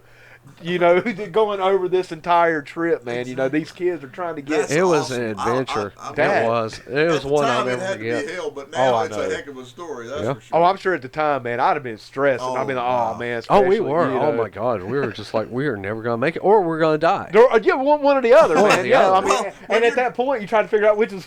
Yeah. Yeah, I mean, when you're driving down the road and your car is ablaze, you are in some deep trouble. Deep Yeah. shit, man. I mean, there's no way to spin that, brother. But that was just, oh my God, that smoke coming in, how that just, that gear stick right in the middle of the center Yeah. console, it was just billowing a black smoke, man. It was the craziest thing. Well, let's not forget the unsung heroes of it. The first two little old ladies who Yes. who raced up the No highway to give you a doubt. warning. Dude, those are the MVPs of this story Yeah. right I there. Sure. We're gonna Ch- call them we- Ethel we and won't- Betty. Yeah. We won't diminish Chad's contribution, but those Right. but those two little old ladies deserve a The MVP. hell yeah. Because Chad was going anyway. Yeah. Right. Chad was going anyway. Them old ladies, man, they saved the day, Yeah. brother. Without a doubt, that is my I don't think favorite we concert. would've- That's we story would have I've ever heard. known. We would have never known had it not been for them. Yeah, man, who knows what we Comes. may not be doing the podcast right now. It's just like I say, it's with Chad, gets an honorable mention, but they Absolutely. are the MVP, Yeah. and we're calling them Ethel and Betty. Ethel and Betty, man. Absolutely.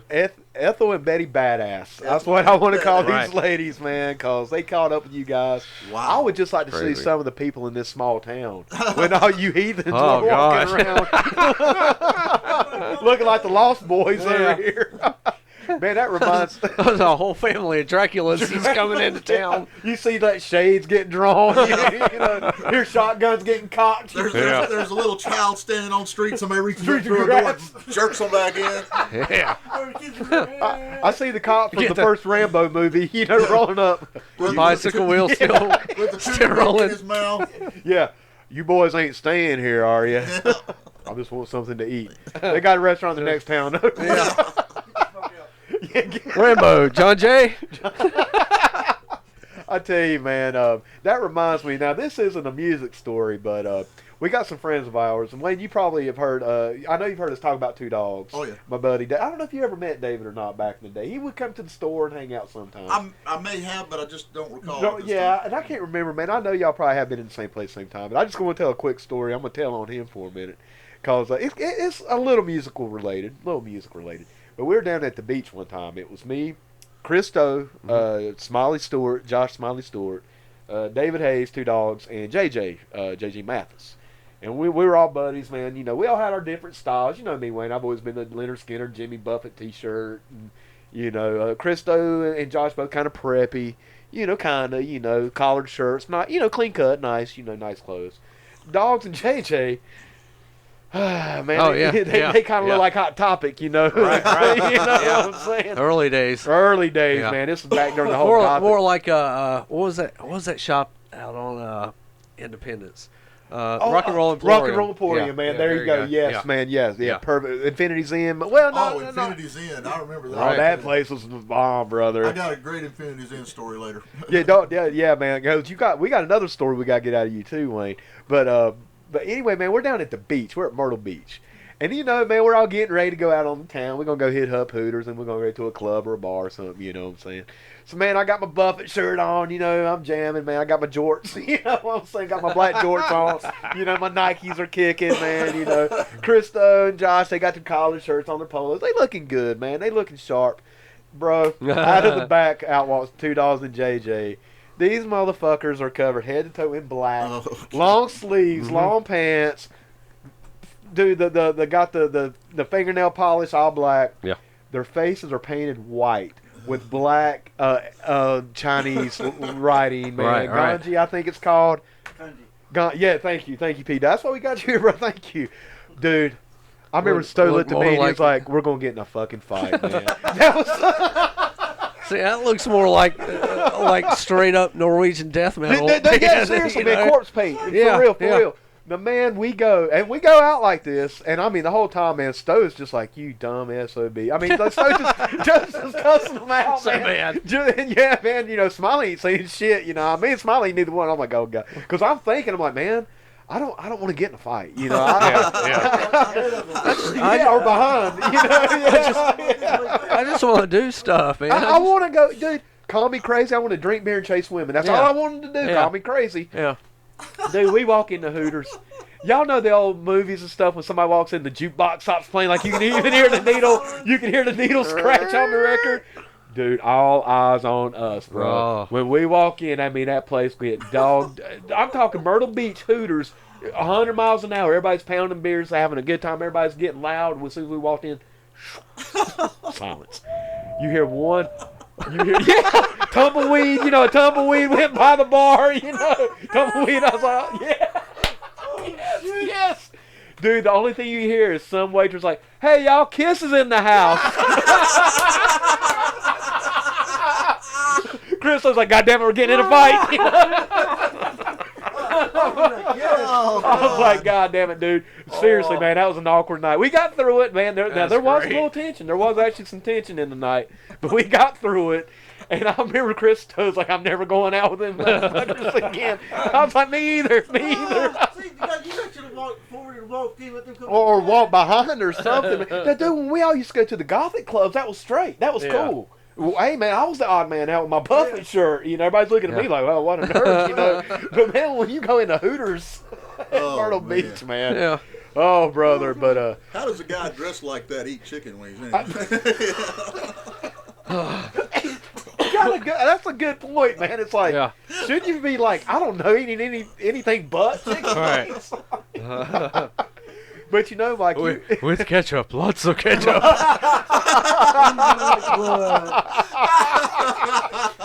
Dude, how would you like your chicken raw with the feathers? Just run him out here. Just run it out here. I'll catch it. I got him. Just cut his head up on your Yeah, I got him. Dude, that was one of them nights, man. That was one of them nights, man. I was just like, oh, Lord. But that was just back in the day, man, you know. God. But, you know, Mike, you were asking if I ever had another cancellation. Wayne, like you were saying, man, you know, you said you've had to cancel going to some concerts. I've only had two that I had to cancel. One, well, both hurt. One hurt really bad. The one that hurt really bad, man, was Bob Seger. Oh. I had tickets to go see Seger. It snowed. It iced up real bad. I couldn't get out of my driveway, dude. Right. That was so bad. The other one, I had dental surgery. I had to get my wisdom teeth cut out, and I missed Promise and Prong. Oh, man. That one hurts too, man, because I love Promise. Yeah. Even though they suck, Promise does suck. Everybody knows Everybody that. just Promise sucks. But, I mean, that's a tough one to lose. Both of those were hard, man. You know, both of those were hard. Prong too. Yeah, man, I like always- Prong, I man. always Snap loved your Prong. fingers, snap your neck. Yeah. Dude. Oh yeah. They were kind of a one-hit band, but man, they were hard, bro. They Yep. were heavy as hell. But yeah, man, that was my story. What about you, Mike? Have you ever had a cancellation or? I did, but it this was one that kind of worked out in my favor. All right. You know, back when I was married, All right. she was heavy into like the Juggalo scene. I remember that, dude. Yeah. ICP. Are you familiar with Oh, yeah. ICP? Oh, yeah, Twisted. yeah. What was Insane it? Clown Posse. Yeah, man. Yeah. I think it was a Twisted show. Okay, and that was kind of like an offshoot of ICP, kind of like Right. one of their label mates, I guess. Yeah. Right. And Proteges. she had set it up for us to go. I was not at all into this. You ain't no. down with the clown, man? No, I was not. ICP or Twisted or any of the other offshoots from the Juggalo scene. I was not. I actually was, do like some ICP. I do. Nobody's perfect. You know, Nobody's Big Sean, Likens, they were huge fans of him. Yeah, and they would travel like Georgia everywhere. Yeah, just kind to of see follow them. them around, right?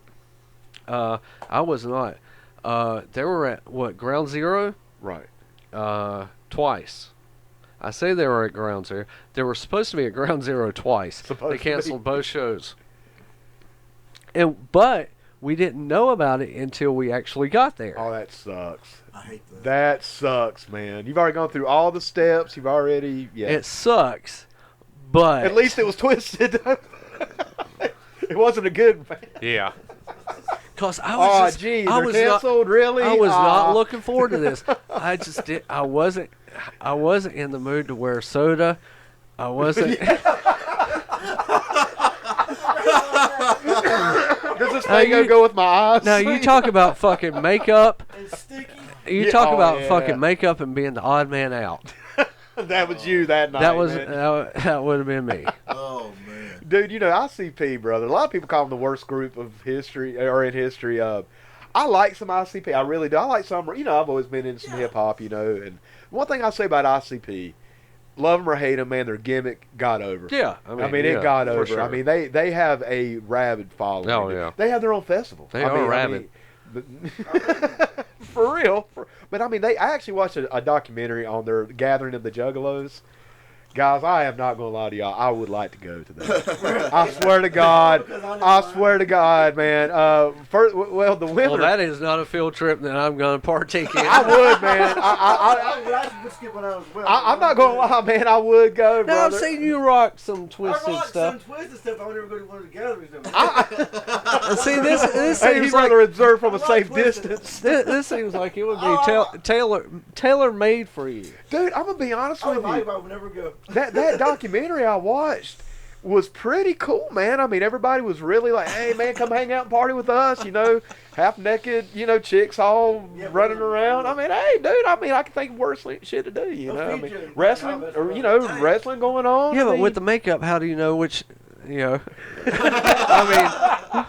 mean, well, I don't know, Mike. I'm not going into all that.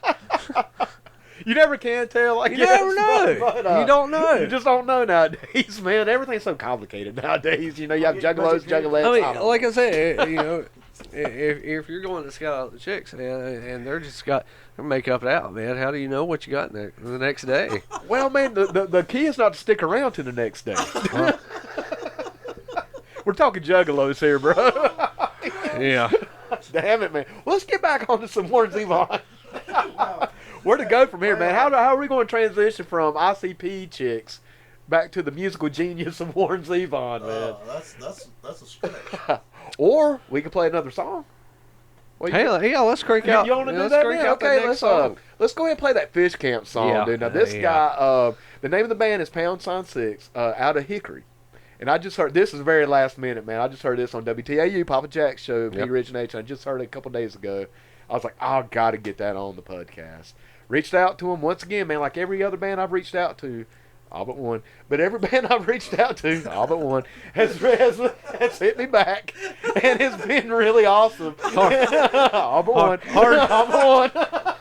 That's hard feelings. No, not here, man, not here. But anyway, the name of the band is #6. Once again, we'll have some information up. If you like it, check it out. But the name of the song is Fish Camp. Once again, this band's out of Hickory, North Carolina, just right up the road. So we hope you guys enjoy it. Don't go anywhere. We will be right back. That's right.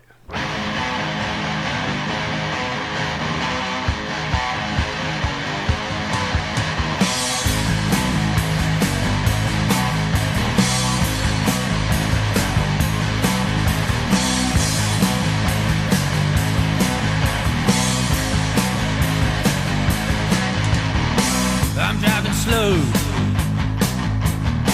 'cause I'm going to the fish camp. I'm driving slow,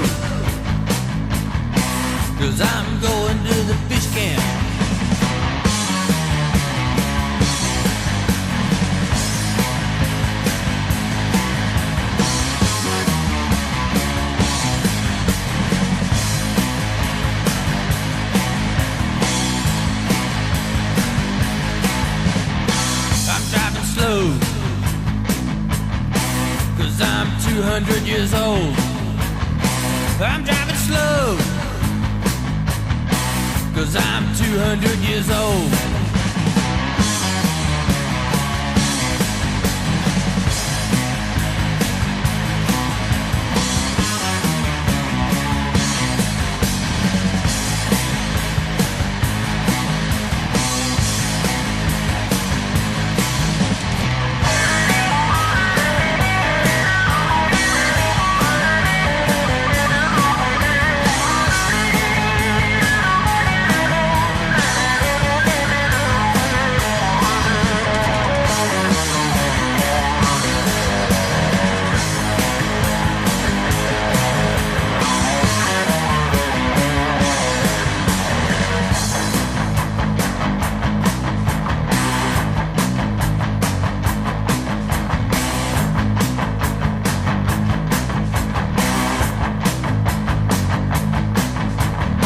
I'm driving slow, 'cause I'm going to the fish camp. I'm driving slow, 'cause I'm 200 years old. I'm driving slow, 'cause you got somewhere to go. I'm driving slow, and I'm going to the fish camp.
All right, ladies and gentlemen, we're back. Once again, that was Pasanen 6. The name of that song was Fish Camp. Man. What'd y'all think about that one, guys? Awesome song. That's badass, man.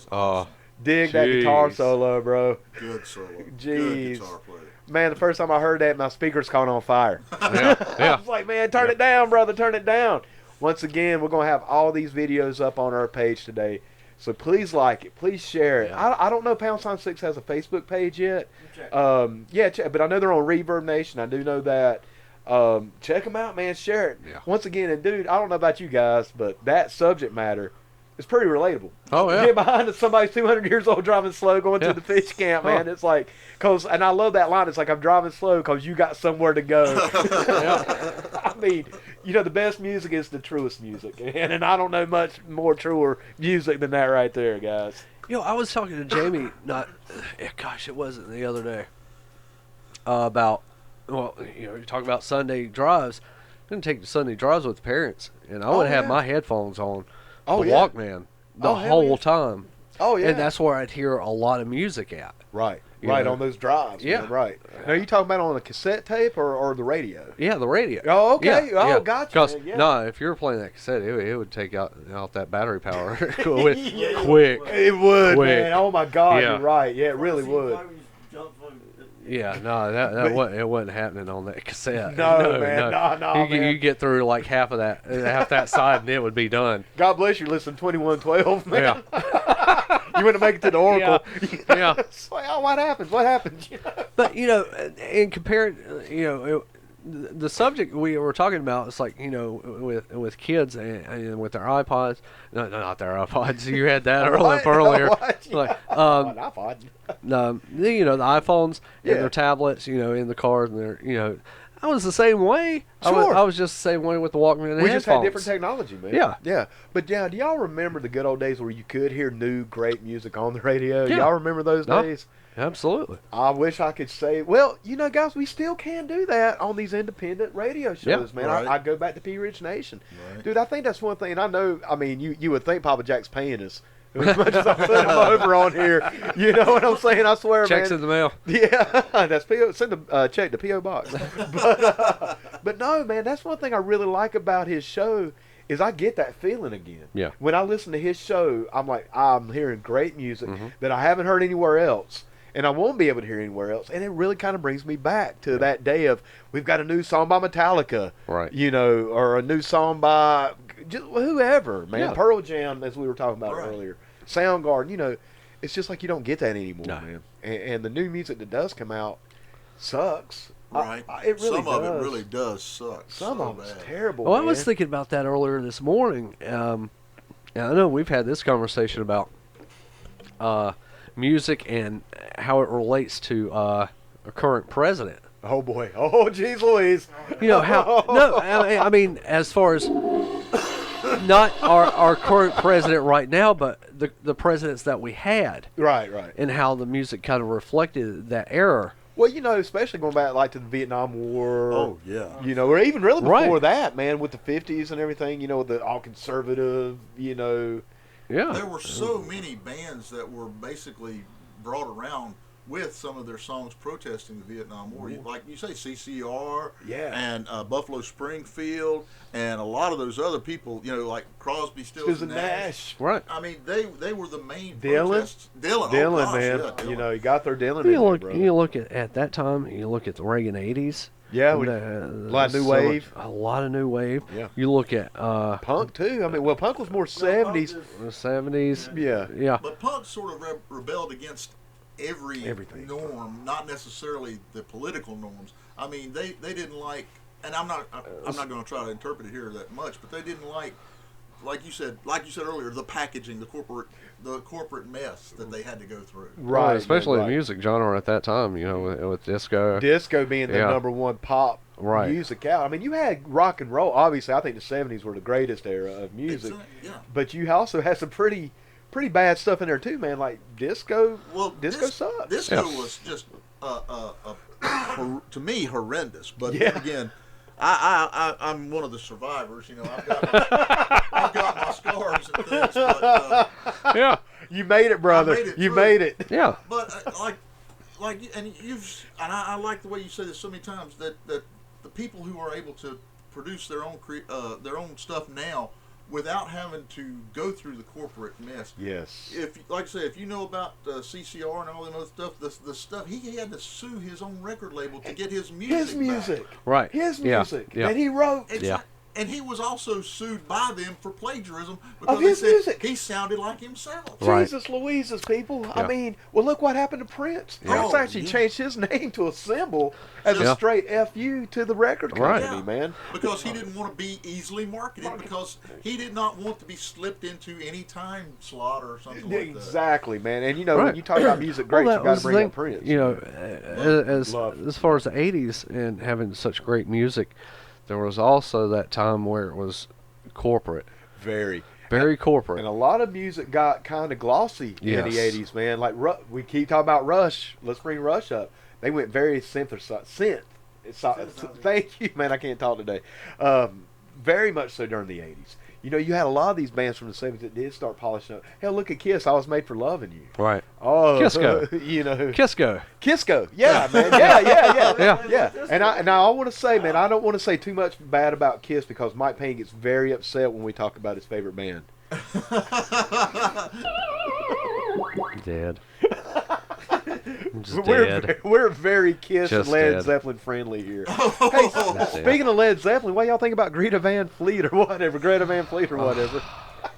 Speaking of Zeppelin, at least they're trying to do something, man.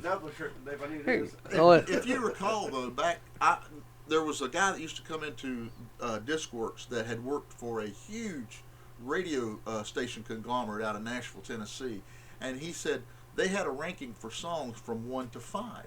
He said they didn't want the ones, but they didn't want the 5s. Really? He said they wanted something in between. He said because they wanted to get as many listeners as they could. He said they don't want great music. They want music that everybody can just sort of tolerate. Right. Empty And calories. that's why you got so much shit on the radio. Right. You know, man, once again, bringing up Two Dogs David Hayes, hell, I guess we should have just had him on here, too, as much as we're talking about him. But he has a good phrase that I want to use right now. I'm going to steal one of his catchphrases. He calls music like that, empty calories. Exactly. And I think that's exactly right, man. It quote-unquote tastes good. It's sugary. It's quick. It's easy. You pick it up. But it has no nutrients. It has no substance to it. Well, going up to like the Bush era. Okay. Which I First still Bush say or second Bush? First. First, okay. First.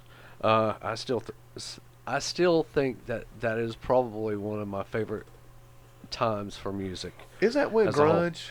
You had grunge. You had the Industrial Revolution. Right. You had rap, which I was about to say, do not forget hip hop at this point, man. Rap, hip hop was becoming it was a steamroller at that time. Yeah, it was going from very underground to the prominent that is still and is it was today. it was still it the was prominent. quality stuff. It was of substance. Oh, very much so.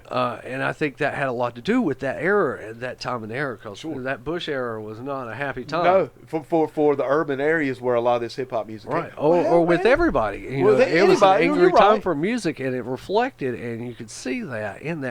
But it was also a great time for music. Because struggle sometimes does bring out that creativity. That's when you get your best stuff. Like they say, pressure brings you a diamond. It really does, man. And hip hop, cause man, I'm a hip hop fan. I'm not as big as a fan, let's say, as the Reverend Doctor is. He is like connoisseur. I am a fan, but a lot of the older bands or groups I don't get into a lot. Or know of a lot, but man, you go back to like the LL Cool J's, the Run DMC's, well, Tupac's a little later. It's a little later, man. But you talk about those like pioneer hip hop groups, then obviously that made way for like NWA to come out, and even before NWA, you had in my opinion, maybe one of the greatest of all time, if not the greatest, Public Enemy. All right. I mean, Chuck D was a preacher, man. He's right. a prophet. I'm a pretty big fan of this group, And then they went on, to do their thing. And then NWA, Dr. Dre started coming out, which I always consider Dr. Dre to be like Trent Reznor's spiritual, alter ego. Well, they all came from that Interscope. They did. You're right. Interscope was God. Interscope was it. Oh, at that time, man. That Interscope was it. One of those few corporations that actually would give an artist some leeway. Yes. And back in that day, you would do that, man. There's actually a really great documentary out. I believe it's called The Day the Music Died. Hey, are you familiar with this, Wayne? I've heard it, but I haven't seen it yet. I've heard of it. If you get a chance, I think you would love it, man. So would you, Mike. I don't know if you've watched it or not either. Plus, we're same with you, man. It's basically a hour and a half to 2 hour shit fest on Clear Channel. Is basically what it is. Right. But it's for real, man. And it's got who's the guy from Talking Heads? David Brown. David Byrne. Byrne. Yes, he's on there. If I'm not mistaken, I believe it's him. And I might be getting my facts little, crossed here. But he just as a side note, he is one of those guys I really admire too. Me too. Just some of the stuff that he did. Because I know he's always been pretty outspoken with the corporate. Right. But as he was saying, and I think it was him, and I may be wrong, but he was like, back then, he was like, our first album wasn't that great. He was like, but the record company saw something in us and gave us that freedom, gave us that chance. Yeah. And by the time their third album came out, man, they were hit makers. Yeah. But it took 2 albums to kind of find their way. But the record companies would give you that, man. They would nurture you that. They would help you grow. Yeah. And then as it got more corporate and it got more, capitalist, for what it's worth, then they started like, we got to have a hit. You got to start turning out these hits. So what they did is they brought in this woman, real pretty young woman, could not sing to save her life, and she knew it. Now this was all she knew. She couldn't sing, but they wanted to prove a point. They're like, we're going to get her in the studio because she had the look. Now, brother, she was gorgeous, beautiful. But they went in there and had a session band, good band, great talent, a lot of talent, in this band. But they did a pop song. She recorded some vocals. They did their studio magic, did the auto tune, this and that. Sounded like everything on the radio, and it sounded just like Britney Spears. It sounded, I don't want to say Christina Aguilera because I actually am a fan of hers. I do think she's a little out. I do, man. I think she's a little outside of that just cookie cutter pop stuff. But the point of the matter, or the point of the whole thing was, it's not real music. They just took this girl in there. She looked good. She was marketable. They did all the fancy magic in the studio, made a pop song that sounded Right. just like everything else is out. Yep. And they're like, this is not right. Yeah. Manufactured Yeah. music, Pudsworth. Yeah. Yes, sir. Yes, that's Yeah. it, man. And I just think, God, man, we're missing that. But once again, given the age that we're in with our technology, we can still get to that. Well, let's go forward with that. The Clinton era, definitely a party era. Oh, brother, for yeah. sure. Yes, that was definitely a party good times, era. man. That was good times. Then you had, but then you had Bush number 2. Oh. And All right, we can't get too political on here. I consider that. I consider that like the Patriot era. Yeah, yeah. You had a lot of strong pop country. Toby Keith. Yes. Yes. A big yes, man. Lee Greenwood had a resurgence. Right. But you're right, man. You are right. But after that, it seemed like nothing. It just seems like I don't want to say nothing because I also say in that era you saw more of the American Idol that's true stuff coming That's out, true. the X Factor stuff. That's true. These people Seriously? that were TV, the It was TV television. characters, but they're pushing these people out there. The Taylor Swifts, the Miley Cyrus. Yeah. Yes, man. Yeah. Clay Aiken. Yeah. Right. Clay Aiken actually could sing. I don't begrudge him anything, for trying to have a career. Sure. And saying that he can sing. But don't sit there and tell me that this man who is, I don't want to judge him too harshly, but he doesn't have a soul to be a pop singer. I mean, a rock singer. He's Rick Astley, man. And he's not even a good Rick Astley. No, not really. He let me down, and I gave up on him, Yeah. man. And he Never going to give you and he kind of hurt me, man. To be honest with you. That's my purse. But and what you're getting back to on the American Idol scenes and stuff like that. Yeah. Anything that's on TV now is a competition. America's Got Talent, The Masked Right. Singer, and lip syncing is not a fucking. No, it's not, I'm man. sorry. it's Hey, it's as much as air guitar is. Yes. I mean, Playing air guitar. Yeah. Yes. Jackass. Yeah. Hey, man, it's drumming in my car count on the steering Exactly. wheel. You know? I hate those shows with a passion. I really, really. Yeah. I mean, You can really tell they're fucking up. to the point where I would like to shoot a television, but to pull an Elvis and just. Yeah, Elvis Just and shoot that blow it son off. of a bitch, man. Another rock and roll, Oh, yeah. But the point I'm trying to say is there are still people like these guys that you find who are out there trying to make Really Yeah, make it, yeah. man. The stuff we play here on their show on WTAU, man, these independent acts. Yeah. Because, man, there is some real talent out there. I'm going to say this analogy for a show we have coming up, but music to me is almost like pro wrestling. Mm-hmm. We're going to go in this analogy a lot deeper. We have something planned for a little bit later on. It's out there, but my God, you got to look for it. It is no longer presented to you. And I don't want to come off sounding like the old fart suck. All new music sucks. I do. Hell, I'll say it. Me and Wayne over here like, we got our hands up. Because it's not like, we're the old farts and we are just not open to. We do try to keep open. Yeah. I really do. I do too. Man. One of the few acts that I like that's been in the past 10 years, man, there's not a whole lot going on, but I like, oh God, why am I forgetting her? Oh God, Poker Face. Lady Gaga. I like Lady Gaga, man. To me, she was. Yes, Star is it's Born. good, It's a man. good movie. Not It seen is it. good. She should win the Oscar for that. should do dude. well. She is. To me, she was like the next Madonna. I agree with that. And that. Totally agree with that. She actually has talent. She actually does. has, and this is a word that you can't really throw around that much, but she actually has soul. Soul. Yeah. And you can Soul. feel it in her music. Yeah. See, I always kind of consider Christina Aguilera in the same vein, man. They had that soul. Yeah. And Yeah. you can't really, expect them not to be given a pop star,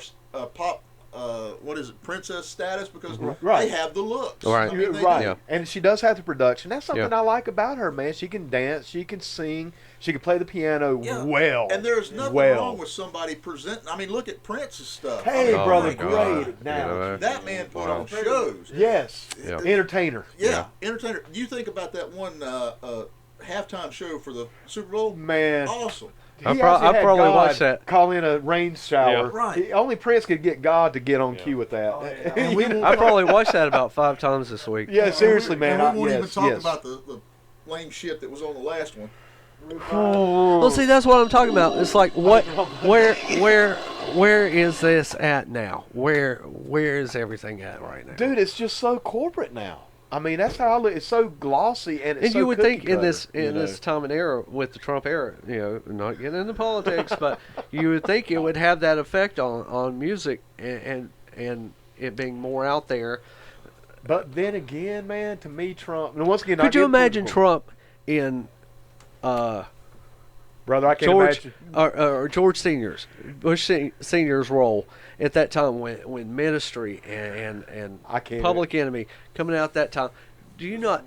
I mean, I don't know, man. You talk about a musical uprising. Yeah, I mean, because we got a lot of good music anyway. But are we in such a locked-in society, like he's saying, that we have to do the searching for it? It's not going to come forth anymore like it used to. No. Every now and then, something would escape onto a radio station that was decent. Sure. And you would sit there and wonder, how in the hell did that get there? How did that happen? Or even for lesser evil, the MTV.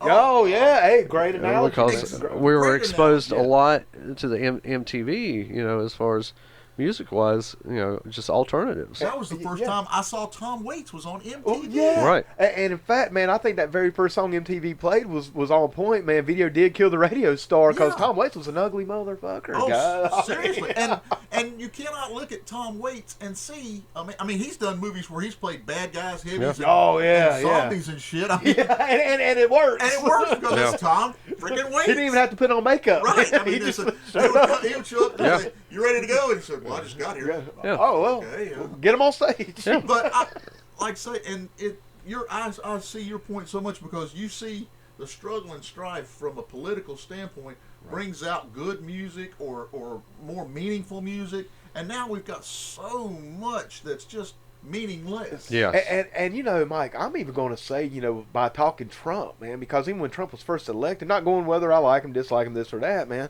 But my first thought was like, well, we are now officially in the age of reality television.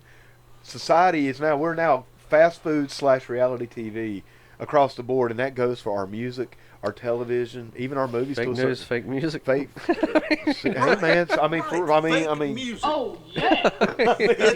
That's a perfect term for it. I love fake. it. I love that, man. Fake news, fake music, bro. I love that, man. Let's go ahead and get that trademark. That's perfect. The people want to produce something that is, I don't want to say palatable, but something that's just consumable by a larger amount of people. It doesn't matter. It's McDonald's, man. It's McDonald's. It's McDonald's. It's McDonald's, man. It really is. A billion served. It's fake music because there's no meaning behind it. There's no soul behind it. You know for a fact if you listen to somebody who like Springsteen who writes a song from the heart, this man will agonize over every line and every note. Yeah. And when it comes out, if it's not right, he'll change it. Yeah, man, yeah. I mean, you think about the guys, the Knopfler brothers in Dire Straits. Oh, yeah. Mark Knopfler fired his brother because he wasn't pulling his damn... Talking about brothers hating. Yeah, there's another great but example. But he wasn't pulling his damn weight. Yeah. He said, when you read that song, he said, you're not hitting that note. He said, well, it's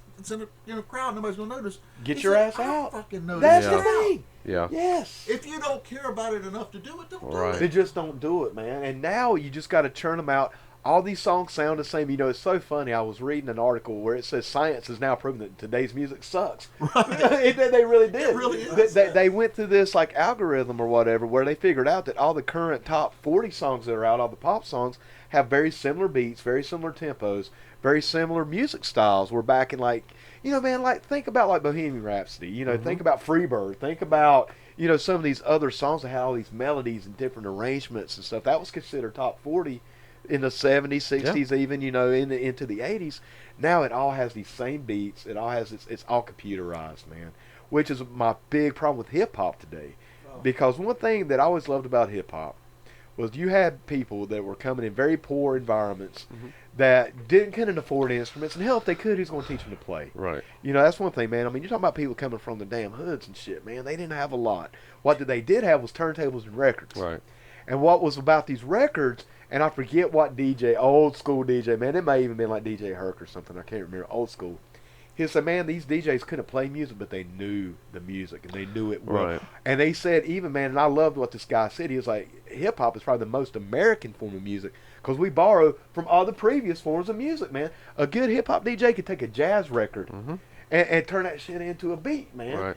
Right. But you still had that soul, and you also had a message. Now hip-hop is all computer-generated beats. Auto-tune. And it's all auto-tune, and they're rapping about stupid bullshit, man. I got chains, I got cars, I got hoes, women. yeah, hoes and money, man, And I just don't. And drug, and drugs, yeah. I think, you know, and we talk about subgenres like trap, all the time. I think, you know, some of that is good for its own subgenre. Sure. But as a mainstream, it just doesn't appeal. It doesn't appeal to me. Does anybody see a light at the end of this dark tunnel? I do, and brother, we just played 2 songs from that light. I do, man. I think independent music can have a resurgence. But even I really do. television now sucks so Oh bad. man, dude, there's so little. Is there very anything, little, man? Is there anything on what you guess you would call network television that's any good anymore? I mean, I tried to watch something the other night, and I'm sitting there going, "This is the same storyline from the same thing from like 15, 20 years ago, man. It's all recycled. There was it's all recycled. There was a show that failed on CBS about it was a stupid crime solving show. She's a cop, he's a professor. Bullshit. Well, like you had back in the day, right. You know. And there was a person who was murdered who was from the Amish country, and how the person from the Amish country got to New York was bullshit. By carriage. And then at the very That's end how he of got it, to New York. And then at the very end of it, they go back to this Amish boy's parents, and they take a DVD player of him where they recorded him playing a piano because he'd wanted to be a piano player at Juilliard. Right. You can go find, and this was another show that actually had some funny stuff in it. Bones. An exact same episode, right. an exact same ending. It's the same thing, man. It's recycled. It was recycled exactly. It's recycled. I mean, they didn't even try to cover it up a little bit. It was they basically just said, "Well, this is good. We'll just let's just change the names." And I'm sitting there going, "Why do you do that? Do you not see?" Well, and going back to music, man, dude, if you take, like, let's say a Katy Perry song, let's say who else is out, man, that's real popular now? Nicki Minaj, maybe. Yeah. Let's say, and you play, like, some of their hits back to back, and you take the vocals out, I'm not going to be able to tell you. No. I mean, you know what I'm saying? Cannot discern whose song that is. It is, man. Not, even with the vocals, I about can't figure it out. Because there's nothing that I can pick out or identify from that song that, okay, this is this person playing. Exactly, man. There's not musicianship. That's not value. Right. Well, and you know, when I'm gonna argue that point slightly. I do think there is musicianship, but man, that musicianship is all just a handful of players. That's the thing, man. I think I remember reading somewhere where all the hits we hear are written by like 1 or 2 people in that scene, in that music scene. So the musicianship is, I mean, these session players are good musicians. There are good session players. They are really good, man. But the writers and the players are all they're the same people on all the same tracks. If you're lucky enough to get those players, man, because a lot of it's computer generated as well. Computer especially generated hip-hop. can hurt a lot of it. Absolutely. And I'm one of those people who has seen that there's value in computer generated music Sure. sometime because Nine Inch Nails. You're exactly you're trying to make a musical point with something that you have. Sure. And you can do that with a computer and not necessarily a guitar player, and you can do that same thing every time. Right. But to sort of let computers take over.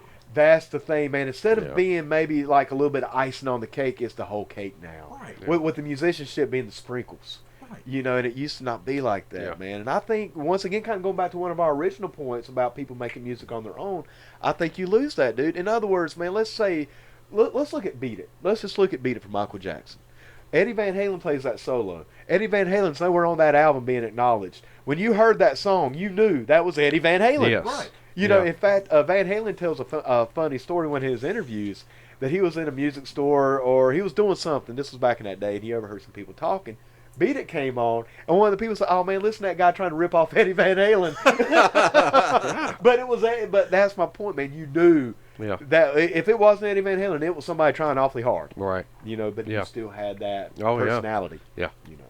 And I think a lot of it is personality as the musicianship goes. It goes, and I tell you guys, we are starting to kind of get a little toward the end of the show. We starting to get to the midnight hours. I like to say we could probably go 5 Oh, hours. dude! This easy. Oh, there will be a volume 3. There will be in fact, I've already got the artwork worked up for volume 3. Nice. Just so you know, man, I'll be sending that to you guys at some point this week, just to kind of start, get a little hyped up for it. But Wayne, last time you was in, man, we had top 3 threes for you. Right. Now, I got a top 3 for you guys. Well, Mike, maybe okay. not for you, brother. Pudsworth, I'm not even going to ask for You get Pudsworth. left out on this? Maybe now you can participate if you want to, man. But I know for sure me and Wayne got some talking to do here. And I'm gonna ask you first, Mike, and you can pass it if you want to pass it. Top 3 Warren Zevon songs. Pass. You know what? All right. Let me see. Top 3. Where was it, London? Where was it, London? Let's see. Werewolves. Live Of. the remix. Number 2, of. London. And number 3, London. Once again, There you go. Pudsworth, you even want to give it a shot? I Pudsworth, like, no. I did not get to catch up on a lot of stuff I'd wanted to listen to. Dude, I'm telling you, man. I'm gonna give mine first, Wayne, because I've had 3 weeks to think about Go this, right ahead. and we don't have the Jeopardy music today either. So, Oh, shit. It got kind of screwed up on the sampler. We may look it up on the phone though. Well, first of all, honorable mention. I'm just gonna start with album 1, side 1, and work on my way down. Go right ahead. That's the honorable mention. Nah, man, it was hard for me to break it down to 3. Right. But I do have this. My honorable mention was number 3 up until yesterday, and I went back and I listened to these 2 songs back to back, try to figure which going to get honorable mention, which one's going to get my number 3. My honorable mention is "Indifference of Heaven," the acoustic version. One thing, man, and I know we haven't talked a lot about Warren today on this Zevon show. We really haven't. I apologize. No, that ain't on you, brother. That's just how it does here in the PUDcave, man. We're lucky to get 10 minutes of our subject usually. But for me, man, what always kind of set Warren apart was for one was his vocal style, very unique. Some people it's very off-putting. Some people don't like it, and I get that, man. It's not for everybody. Right. To me, I always gravitated toward that deep, kind of cynical, But the other thing about Warren that really drew me to him was his songwriting ability. Mm-hmm. No one, in my opinion, can write a song like Warren Zevon, man. Nobody can. And that goes for Ronnie Van Zant. Everybody has their different styles, but to me, Warren just was so cynical, dark, but funny, upbeat, and there was always a light at the end of the tunnel. And that tunnel could be dark and dreary and just, God, man. But Warren just could write these songs and these lyrics, and sometimes he just had a line in a song that would just set it off, and that's what brings me back to the Indifference of Heaven. Dude, let me just recite this line from memory. I had a girl. I know you know it, Wayne. I had a girl. She left town. Okay, that's pretty basic, Town burned down. Nothing left but the sound of the front door closing forever. What Warren Zevon's saying, man, is not only did this chick leave his house, not only did she leave town, she burnt the son of a bitch down, and the only thing you could hear in his town, in his world, the only thing left was that sound of that front door. Yeah. I'm getting goosebumps, man. That's a great line. It's a great line. It's a great song. And especially that song is acoustic. It's just him. Listen to it later, man. It's a great one, man. It is, dude. In fact, we'll put some links up. Yeah. Lyricists are poets, man. They really are. And Warren was, if not the greatest poet, he was one of them. He really was. So I'm going to get in my top 3. Number 3 is Genius. Uh-huh. That one was right there, man, back to back. But I love the orchestration of that song because Warren did all the music for that as well. And it showed his work as a composer as well as a songwriter. Great mixture of the two, man. And it's how did he put it on Letterman? A very modestly titled song. Right. The name of the song was Genius. Yeah. Still had that sense of humor about it. I love it, man. I can't go into the lyrics as much as Indifference of Heaven, but it's a great song, great music. Number 2 is Mohammed's Radio. Oh, yeah. Featuring a young, unknown, unsigned Stevie Nicks on background vocals at the time, man. Yeah, they were roommates. Lindsey, Stevie, and Warren Zevon were all roommates before Fleetwood Mac came around. Well, Fleetwood Mac was around, but before they joined Fleetwood Mac.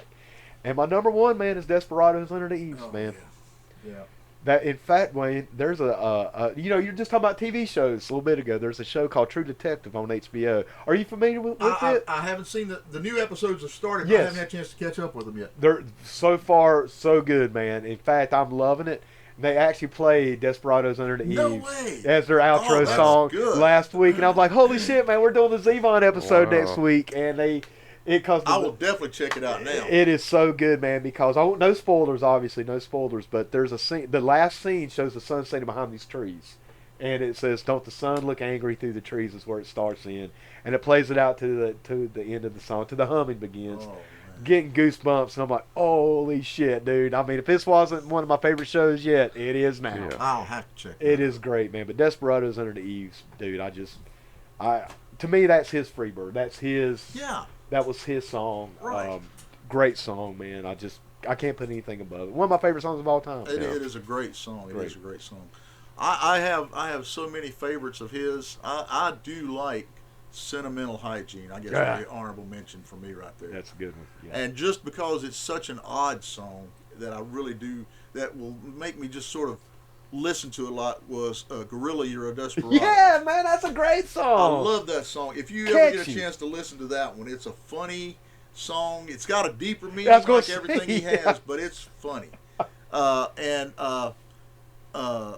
Because the gorilla punched him in the face and stole his glasses and took over his identity. Yeah, he says, Wow. He says, took the keys to my BMW, left me here to take his place. Yeah. And he goes on and says, I'm sorry, my apartment's a mess. Yeah, to the gorilla. He stole the glasses right off my face, you know, and went to, do his thing. And it's just a great song. And like I say, we can go into the deeper meaning on another level because I've thought about it before. But that Gorilla, You're a Desperado is one of those songs.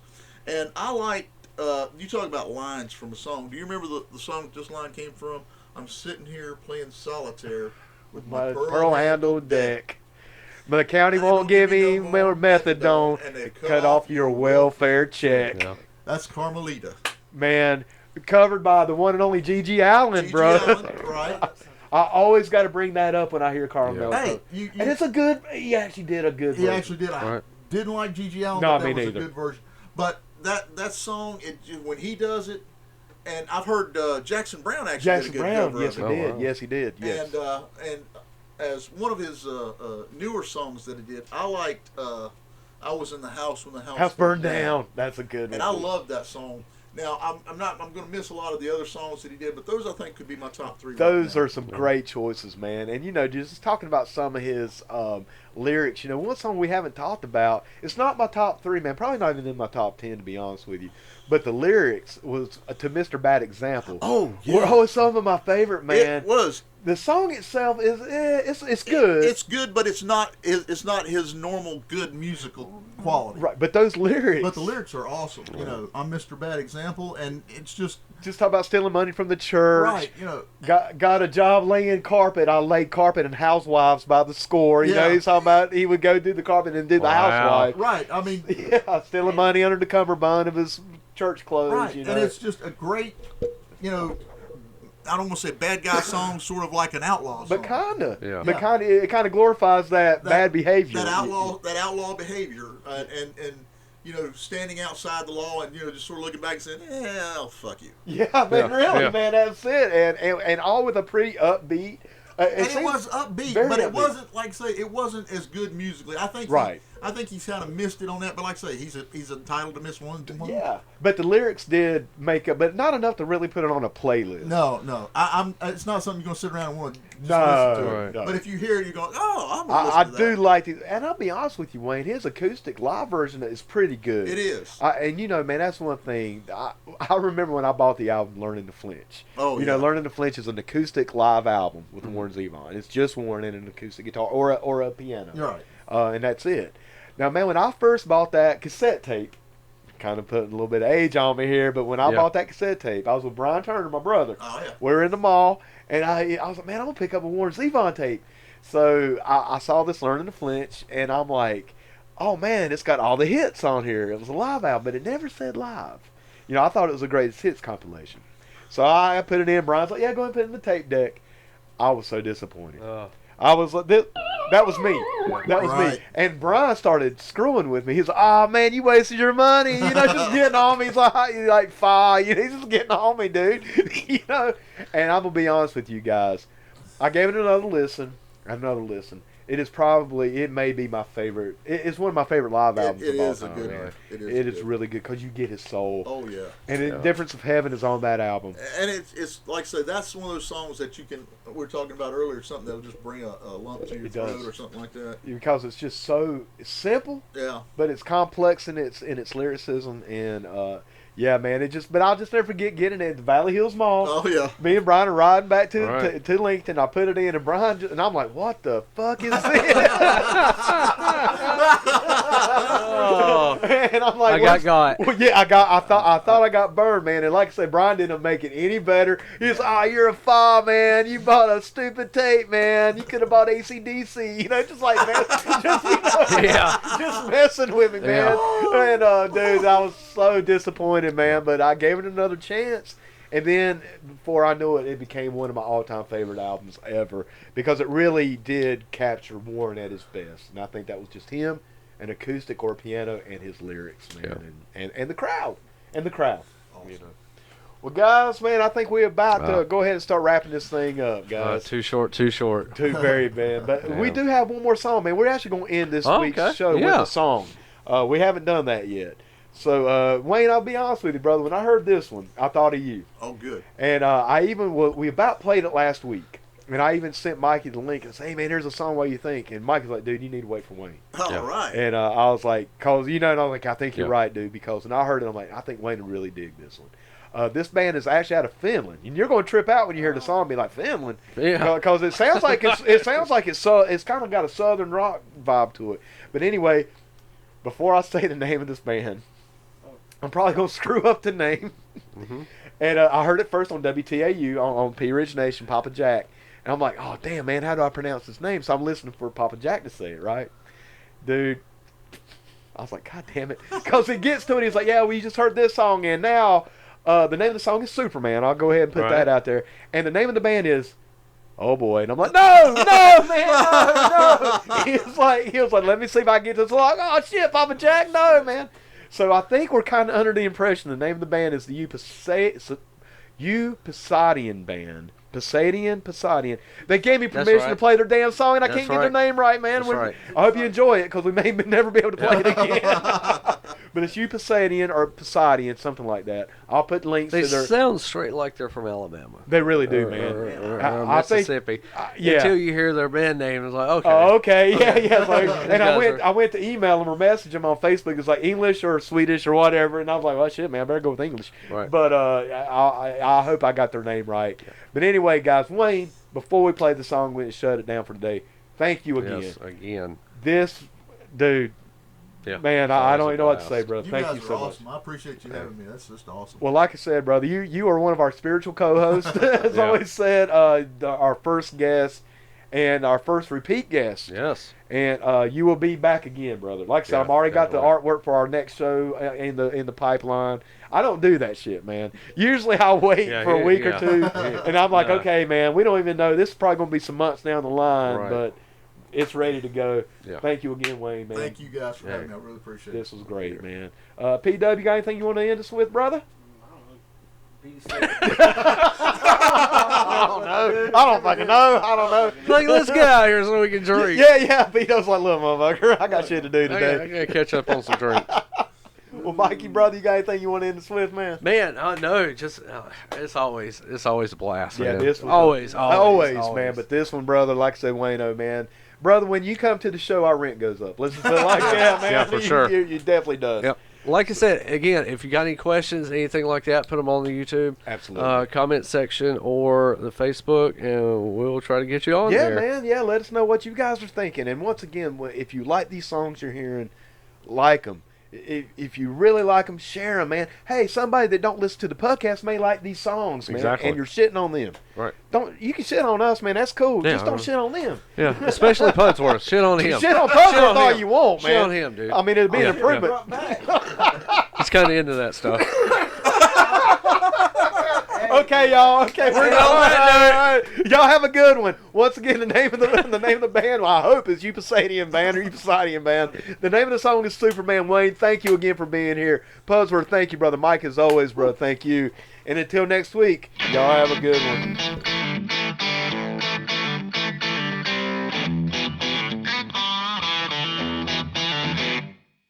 There he goes, who wouldn't say well, full of pride, no sign of bitterness.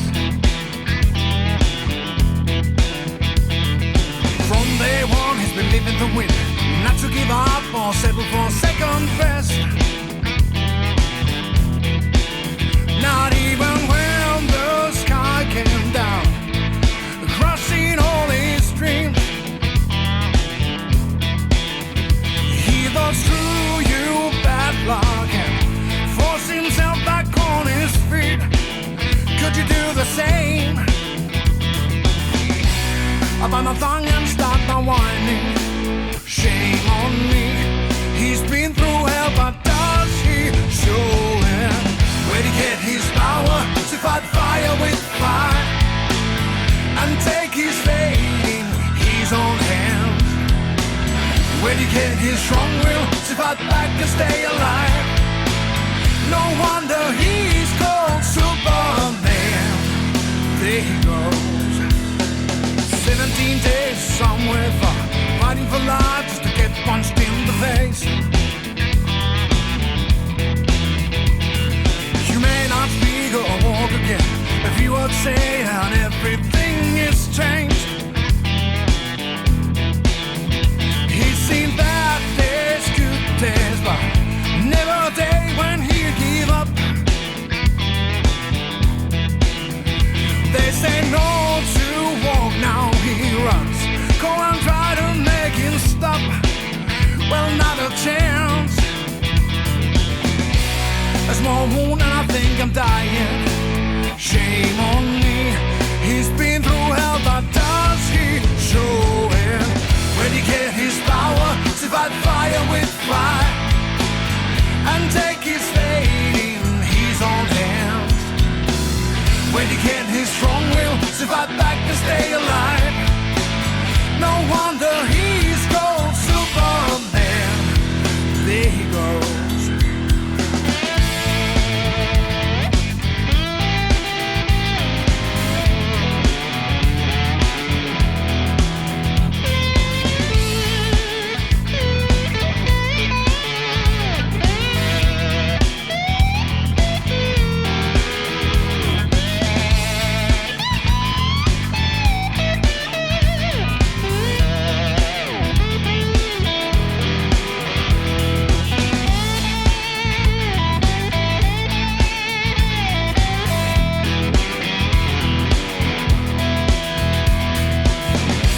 I bite my tongue and start my whining.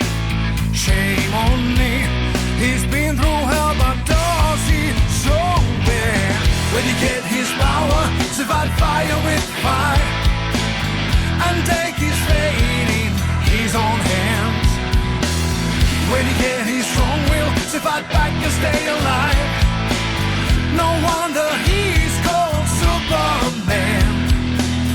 Where'd he get his power to fight fire with fire and take his fate in his own hands?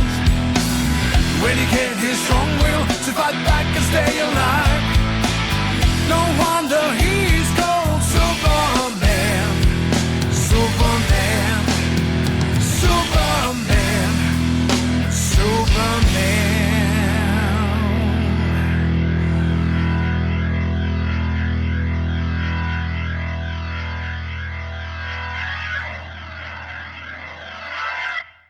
And not only that, David, I understand we're right at the end of our program. No, we have got to go. This has been a great event. There's some people out there that hate us for this.